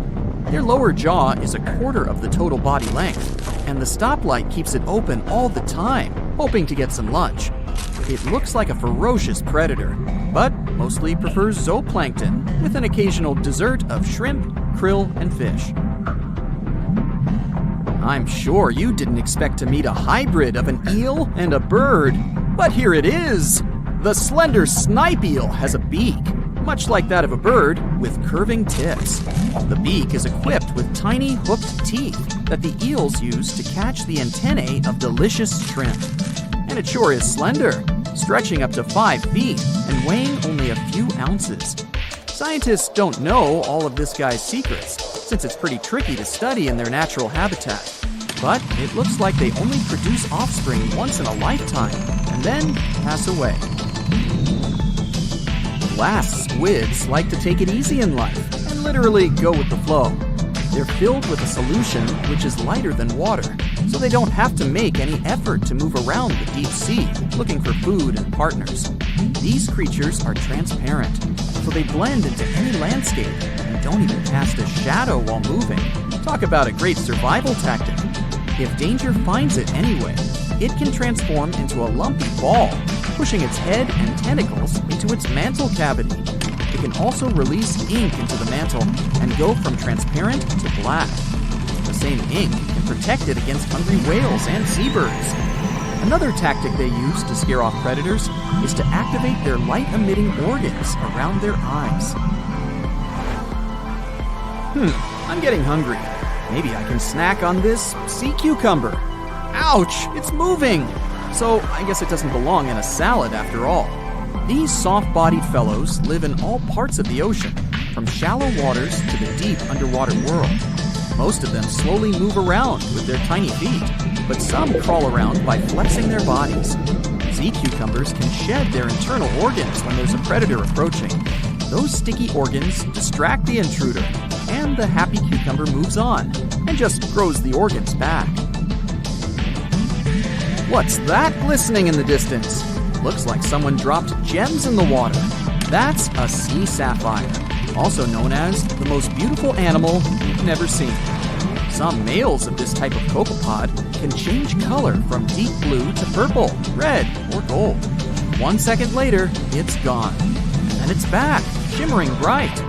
The secret to this magic is that their bodies are transparent and reflect light differently at certain angles. It looks like it's their way of communicating between each other and attracting mates. Female sea sapphires don't have the same superpower, but their eyes are bigger compared to males, probably to spot them from a distance. Males roam wild and free, and their ladies stay in the crystal palaces of strange barrel-shaped jellies called salps. The Meg, aka Megalodon, roamed the oceans long after dinosaurs were wiped out by the Great Meteorite. It was one of the largest and most dangerous hunters that have ever lived on Earth, as well as the biggest shark. But then, about 3.6 million years ago, the last of its kind disappeared from our planet, leaving only huge teeth for modern archaeologists to keep finding. There are a few theories about why it could have happened, but scientists might have found the true reason. The Megalodon, which means big tooth, was the largest shark ever to exist. It reportedly lived around 20 to 3.6 million years ago and was truly enormous. Its bite was more powerful than that of a T-Rex, and likely any other powerful predator that has ever roamed this planet. It's probably not surprising since this marine creature had extremely strong jaws that could span from 9 to 10 feet wide. That's enough to swallow 2 grown-up people side by side. The jaws were also lined with 276 teeth, and they reached 7 inches in length. That's as long as a small hedgehog. Once these teeth got worn down, the shark got rid of them and grew new ones. Such large sedated teeth helped the Meg to eat meat easily. The shark itself could grow up to 59 feet long. That's twice the length of a London double-decker bus. The animal was also pretty heavy. While a fully grown T-Rex weighed about 8 tons, the weight of a large Megalodon could be more than 30 tons. With no competitors, the enormous shark was the real king of the oceans. It hunted other sharks, large fish, and even whales. Then why did such a magnificent creature disappear from the face of the earth? The previous theories mentioned the great white shark. The Megalodon is usually described as some gigantic version of this marine animal. And this is a common mistake made because most people think these creatures were related. But in reality, the Meg looked more like a modern bull shark. Its snout was snout, its lower jaw was rather flat, and long and massive pectoral fins supported the animal's weight. But what's more important, the ancestors of today's great whites existed at the same time as the Megalodon. Now, with great size comes great clumsiness. And although the Meg was huge and powerful, it was also not as nimble as smaller and quicker great white sharks. Great whites could have rivaled the Megalodon for food, and were often more successful hunters thanks to their agility. They couldn't fight the Meg openly, but were fast enough to steal its food. So according to this theory, the only food left for the Megalodon were whales and equally big marine animals. Grown-up Megs could easily catch such beasts, but their offspring were much smaller and more vulnerable than their parents. Could smaller sharks have used this to their advantage? Maybe while megasharks were still little, they became a meal for great whites, as well as bull and tiger sharks. Even at those times, a great white shark could reach the length of 20 feet, while a Megalodon kid was definitely smaller. But even if there had been no open confrontation between young Megalodons and smaller grown-up sharks, Meg kids wouldn't have been able to find food for themselves to grow to adulthood.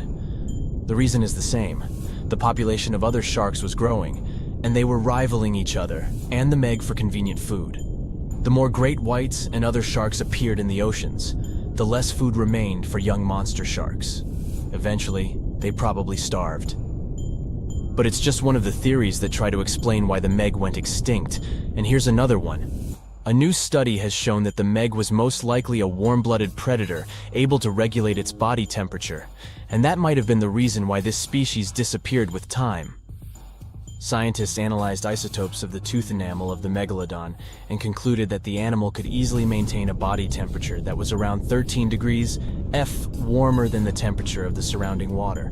Such a temperature difference is much greater than what other sharks living at the same time as the Meg had, and it's large enough for the ancient predator to be classified as warm-blooded. These days, most fish are cold-blooded. Their body temperature is the same as the surrounding water, but some sharks, like mackerel sharks, keep the temperature of all parts of their bodies a bit warmer than the surrounding water. But it doesn't make them completely warm-blooded because they simply store heat generated by their muscles. And in mammals, body temperature is regulated by a special region of the brain called the hypothalamus. Anyway, the Meg's warmer body allowed the animal to move faster, deal with cold water better, and spread out all over the world. But eventually, it might have led to a disaster. The Megalodon lived during the Pliocene epoch, pronunciation. It began approximately 5.3 million years ago and finished 2.5 million years ago. During that period, global cooling occurred. It also caused the changes in sea level, which the Megalodon probably didn't survive. The main problem for the predator was to maintain an energy level allowing its body temperature to remain elevated. But to do it, the animal had to eat a lot, and I mean it. But it was a challenging task in a time of changing marine ecosystems and while competing with newcomers, such as the great white shark. If this theory is true, then the amount of energy the Meg had to use to remain warm could have contributed to its extinction. This new information is very important to us. It shows that many marine predators in modern oceans might be experiencing the effects of ongoing climate change too. By the way, have you heard that there have been several cases when people were sure they had seen the Meg? Or at least some similar extremely large monsters. And these sightings happened relatively recently. For example, in July 1916, the New Jersey coast of the US was terrified by a series of shark attacks. They happened during an oppressive heat wave when hundreds of beachgoers tried to find shelter from the heat near the water. People described the culprit that had caused all that havoc as a giant shark, much bigger than any regular one. Since then, scientists have been debating which shark species was involved in those accidents. The most popular guesses have been the bull shark and the great white. A picture of a huge shark roaming the Pacific Ocean not far from Guadalupe Island appeared in 1999. The creature was nicknamed Deep Blue. It could be distinguished from others by a wavy pattern separating its gray back and white belly. But even though some people claimed it could be the infamous Megalodon, experts came to the conclusion it was a female white shark, the largest ever seen. The average length of a male white shark is 11 to 13 feet. Females are bigger, up to 15 or 16 feet, but Deep Blue reached more than 20 feet in length. No wonder people were confused. For the last time, Deep Blue was spotted in 2013 near the western coast of Mexico's Baja California. But look, there's another jumbo shark, and you can meet it in any part of the world. The largest specimens can reach 40 feet long and weigh about 5 or even 6 tons. Could it be, if not the Megalodon itself, but one of its relatives? Again, a wrong guess. That's the basking shark. This animal prefers subpolar seas, with temperatures not higher than 58 degrees F. Even though some of these animals do migrate to warmer places. Like whale sharks, basking sharks are harmless and don't attack snorkelers or divers. These creatures have loads of small teeth, but they don't use them when feeding. Instead, they swim with their huge mouths open and swallow plankton. A grown-up basking shark can filter nearly 2,000 tons of water per hour.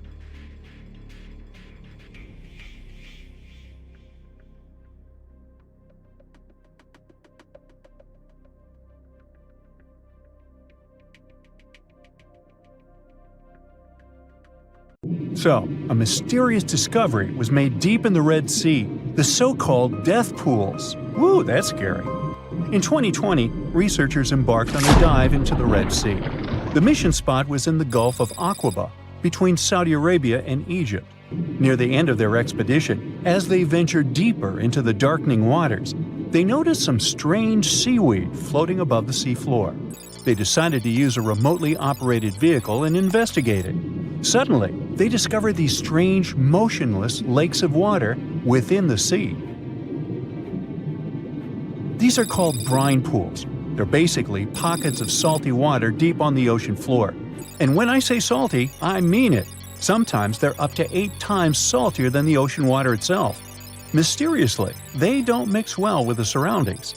They formed millions of years ago, sometime during the Miocene epoch, back when weird creatures roamed the earth, like me, and deeply buried mineral deposits dissolved into the water. The largest pool spans about 170,000 square feet. Meanwhile, 3 smaller ones are under 107 square feet each. At first, this discovery didn't seem that scary. But here's why they're so horrifying. Not only are they disgustingly salty, they also lack oxygen. Now hold on a sec, isn't that normal for something that's underwater? Well, it turns out the Earth's waters are full of oxygen, and at least half of this element on our planet comes from the oceans. Just like plants on land, marine plants such as phytoplankton, seaweed, and algae munch on sunlight and produce oxygen through photosynthesis. They release lots of it into the surroundings. Marine life then eats half of it, so only about a quarter of the oxygen that we breathe actually comes from the oceans. Just like us, sea creatures need this element to survive. Without it, they can't breathe and support their metabolism to live. That's why these pools are super dangerous for most of them. It's like a puddle of thick syrup for bugs. When they get in, the poor things immediately suffocate and pass away. Which is why the pools are surrounded by a graveyard of marine animals. But let's see how these things can exist in the first place.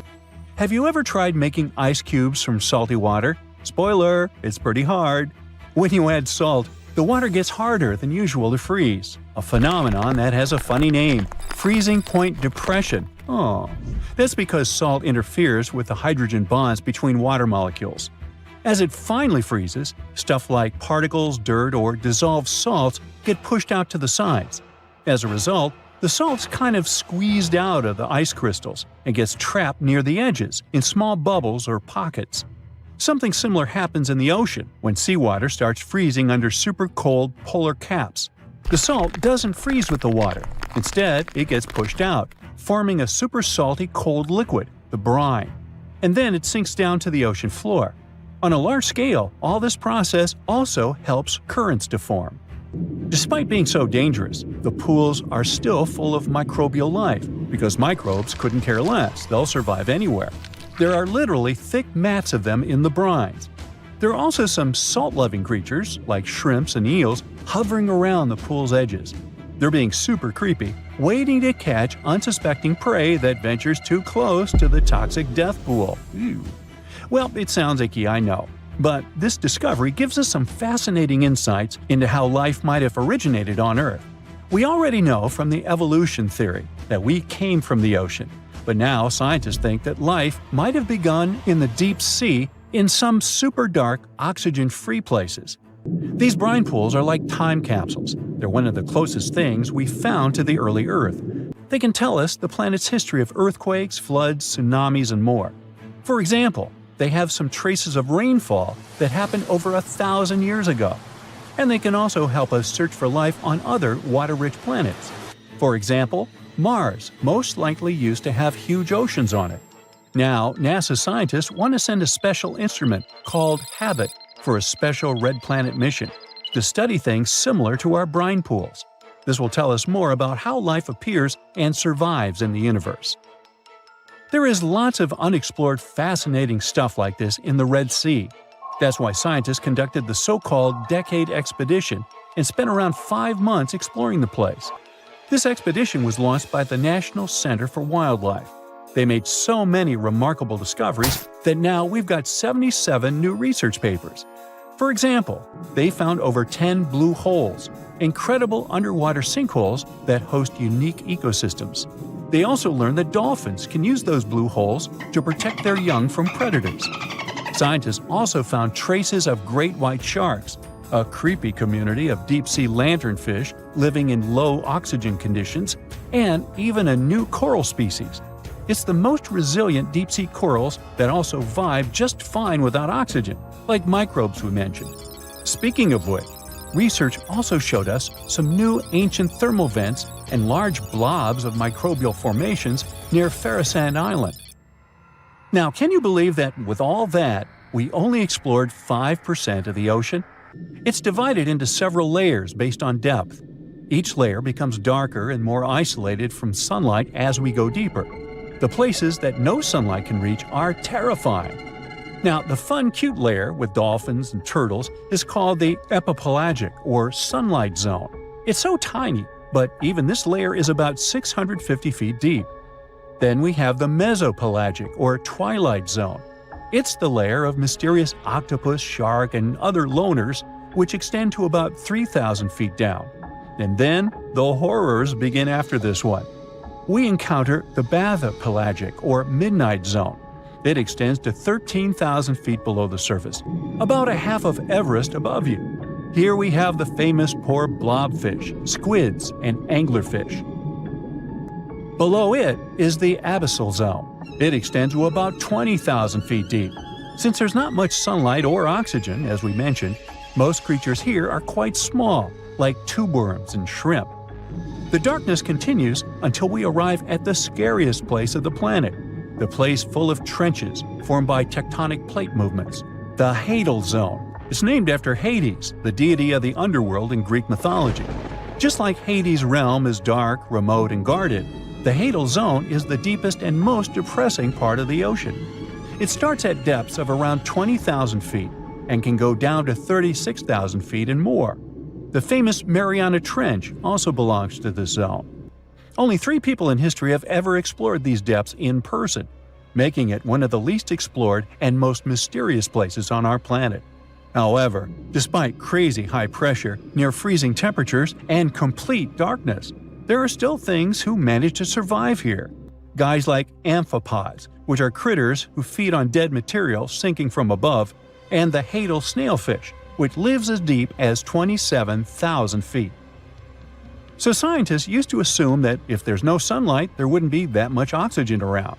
But one day, a research team decided to measure the levels of oxygen in one of those deep zones. Surprisingly, the levels were super high. They checked the equipment thinking that it was malfunctioning, but nope, all the sensors showed the same thing. Turns out the oxygen was somehow generated by rocks. These small potato-sized rocks on the seafloor are called polymetallic nodules. They're rich in metals like copper, nickel, and cobalt, and they're basically like small batteries. When you put a battery in salt water, it can produce bubbles of gas, a process called electrolysis. In the same way, these rocks create tiny electric currents, which are powerful enough to produce the same gases, splitting water molecules into hydrogen and oxygen. It's the first time we saw oxygen being produced by some non-living minerals. This is what scientists now call dark oxygen. It turned out that about half of large marine species, or megafauna, were living just on dark oxygen alone. All these discoveries are reshaping our understanding of where and how life could evolve. It means that we might be able to find life on other planets or satellites with low oxygen conditions, like Enceladus and Europa, the moons of Jupiter and Saturn, and they have large bodies of frozen water on them. Wow! It looks like a prehistoric creature that came from the time of dinosaurs. This scary beast is called the basking shark. It can grow up to 39 feet. People have only reported 3 of them in the past 160 years. The last sighting was in 2015, and before that, about 80 years ago.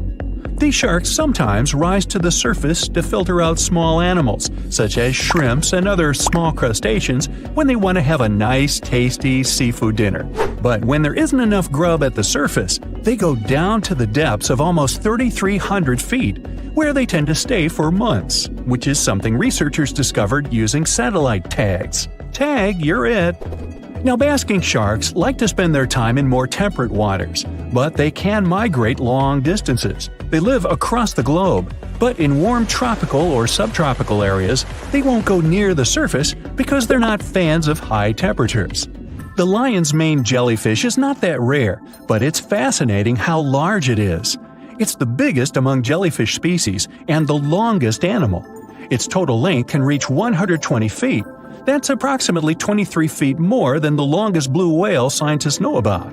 The jellyfish has around 70 to 150 tentacles, and they all contain huge amounts of neurotoxins that can seriously harm you if you come in contact with the animal.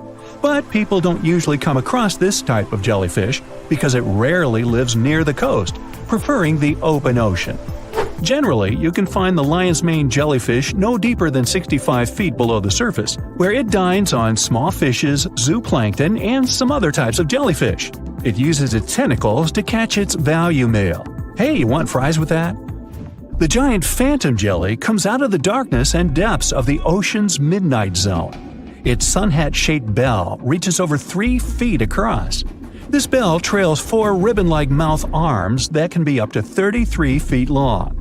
This quite rare creature uses its mouth arms to catch unfortunate animals swimming around and not knowing what's coming for them. Giant phantom jelly propels itself through the water with periodic pulses coming from its orange head. It glows faintly and mysteriously in the pitch-black depths. It lives across the globe in all the oceans except for the Arctic. I'm guessing it's too cold. Because of its odd shape, people often call the oarfish the dragonfish or sea serpent. It's about 26 feet long, which makes it the longest bony fish we know about, and lives at depths of 3,300 feet. Oarfish spend most of their time in the deep, dark parts of the open ocean in tropical and subtropical areas. They almost never come to the surface, unless, invited. It's a ribbon-shaped and shiny silver creature with a long red dorsal fin and red oar-like pelvic fins. Its body has no scales and is very thin. The fish can grow to a length of about 30 feet and weigh 660 pounds. Oarfish have really big eyes that help them see better in their dark, scary surroundings. The frilled shark is definitely one of the gnarliest-looking marine animals out there. If you saw it somewhere, you'd probably think you went back to the age of dinosaurs.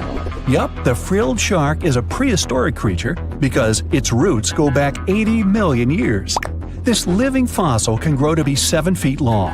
It got its name from its frilly gills. Even though frilled sharks have the shark part in their name, they swim similar to an eel in a distinctly serpentine way. Its mouth is terrifying. Similar to the maw of the great white shark, it has 300 trident-shaped teeth lined in 25 rows. Hey, come a little closer, huh? Researchers discovered this creature in the 19th century, but people rarely see it, and no wonder. It usually lives at depths of between 390 and 4,200 feet. Most of the time, the frilled shark feeds on squid, swallowing them whole. Its long jaws allowed the frilled shark to gape extra wide and swallow animals half as long as its entire body. Goblin sharks are very rare. Researchers have spotted fewer than 50 of them in more than 120 years. But maybe that's for the best, since we're talking about a pretty scary fella with a narrow snout and sharp teeth. It's also capable of thrusting its entire jaw outward when it wants to catch something. Sounds familiar. As it's lurking through the dark depths of the ocean, a goblin shark sees a small squid that looks quite yummy. The dangerous animal inches toward the squid. When the poor creature notices the predator, it tries to dart away, but it's too late. The shark has already thrust its jaw the whole 3 inches out of its mouth. This jaw is connected to the flaps of skin the shark can unfold. This helps a lot because the goblin shark is a sluggish animal, so it's pretty hard for it to chase its food. After finishing its lunch, the goblin shark puts its jaw back in its mouth and swims away as if nothing's happened. Goblin sharks mostly live at the bottom of the ocean. Like many other shark species, they prefer swimming alone. Here's a silver-colored creature with very rough skin. That's the ocean sunfish, with a total length of almost 11 feet. Its other name is mola. The ocean sunfish is the heaviest of all bony fish out there. People sometimes call it a swimming head because of its bizarre appearance. These creatures have such a weird shape because they're born with a back fin that never actually grows. It just folds into itself as the animal matures and creates a rounded rudder. The sunfish is a bit clumsy. It moves with the help of its mighty fins that allow the animal to swim on its side. This marine inhabitant is a solitary creature. It mostly feeds on zooplankton and jellyfish. The spotted wobbegong is one of the world's rarest sharks. It grows to be more than 10 feet long. It may not look as terrifying as some of its shark relatives, but it's pretty good at catching unsuspecting animals swimming past, mostly during the night. The animal has a spiracle, which is why it can breathe while staying still at the bottom of the ocean. It's motionless most of the time, which is why you can barely notice it.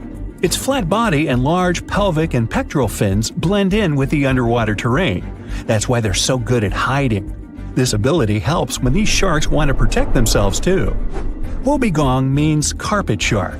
They usually live close to the ocean floor in coral reefs, on sandy bottoms, and under piers. People have even spotted the shark in the water that is barely deep enough to cover its flattened body. Now, blobfish lack teeth and bones, so they can't actively hunt. Since they don't have much muscle mass, they can barely move around. Hey, I had a roommate like that once. They get their energy from animals they scoop up from the seafloor. They also know how to conserve this energy. That's how it usually goes with deep-sea creatures. They don't have as much food as those animals that swim closer to the surface. Instead, they have special body mechanisms that allow them to save energy for the times when they don't have much to eat. Pressure at the depths where the blobfish lives is 120 times as high as that at the surface. That's why the bizarre creature looks like a weird gelatinous mass only when you bring it up to the surface. The pressure here is not strong enough to keep its body together. Hey, breaking up is hard to do. The white margin stargazer could compete with the blobfish for the title of the ugliest animal in the sea, don't you think? Now, this animal has eyes on the top of its head, together with an upward-facing mouth which the creature uses to hide itself in the sand. That's where it spends most of its time, with only its eyes protruding from the sand. It chills this way until some small animal passes by. It can lunge at its target incredibly quickly, literally within milliseconds. This creates a vacuum in the water that pulls in a crab, fish, or some other small, unfortunate animal. Another tactic involves venom. This fish has a venomous spine in its shoulder blade that helps with catching other animals and defending itself against enemies. Even though it's not related to the electric eel, the white margin stargazer can generate an electric shock as powerful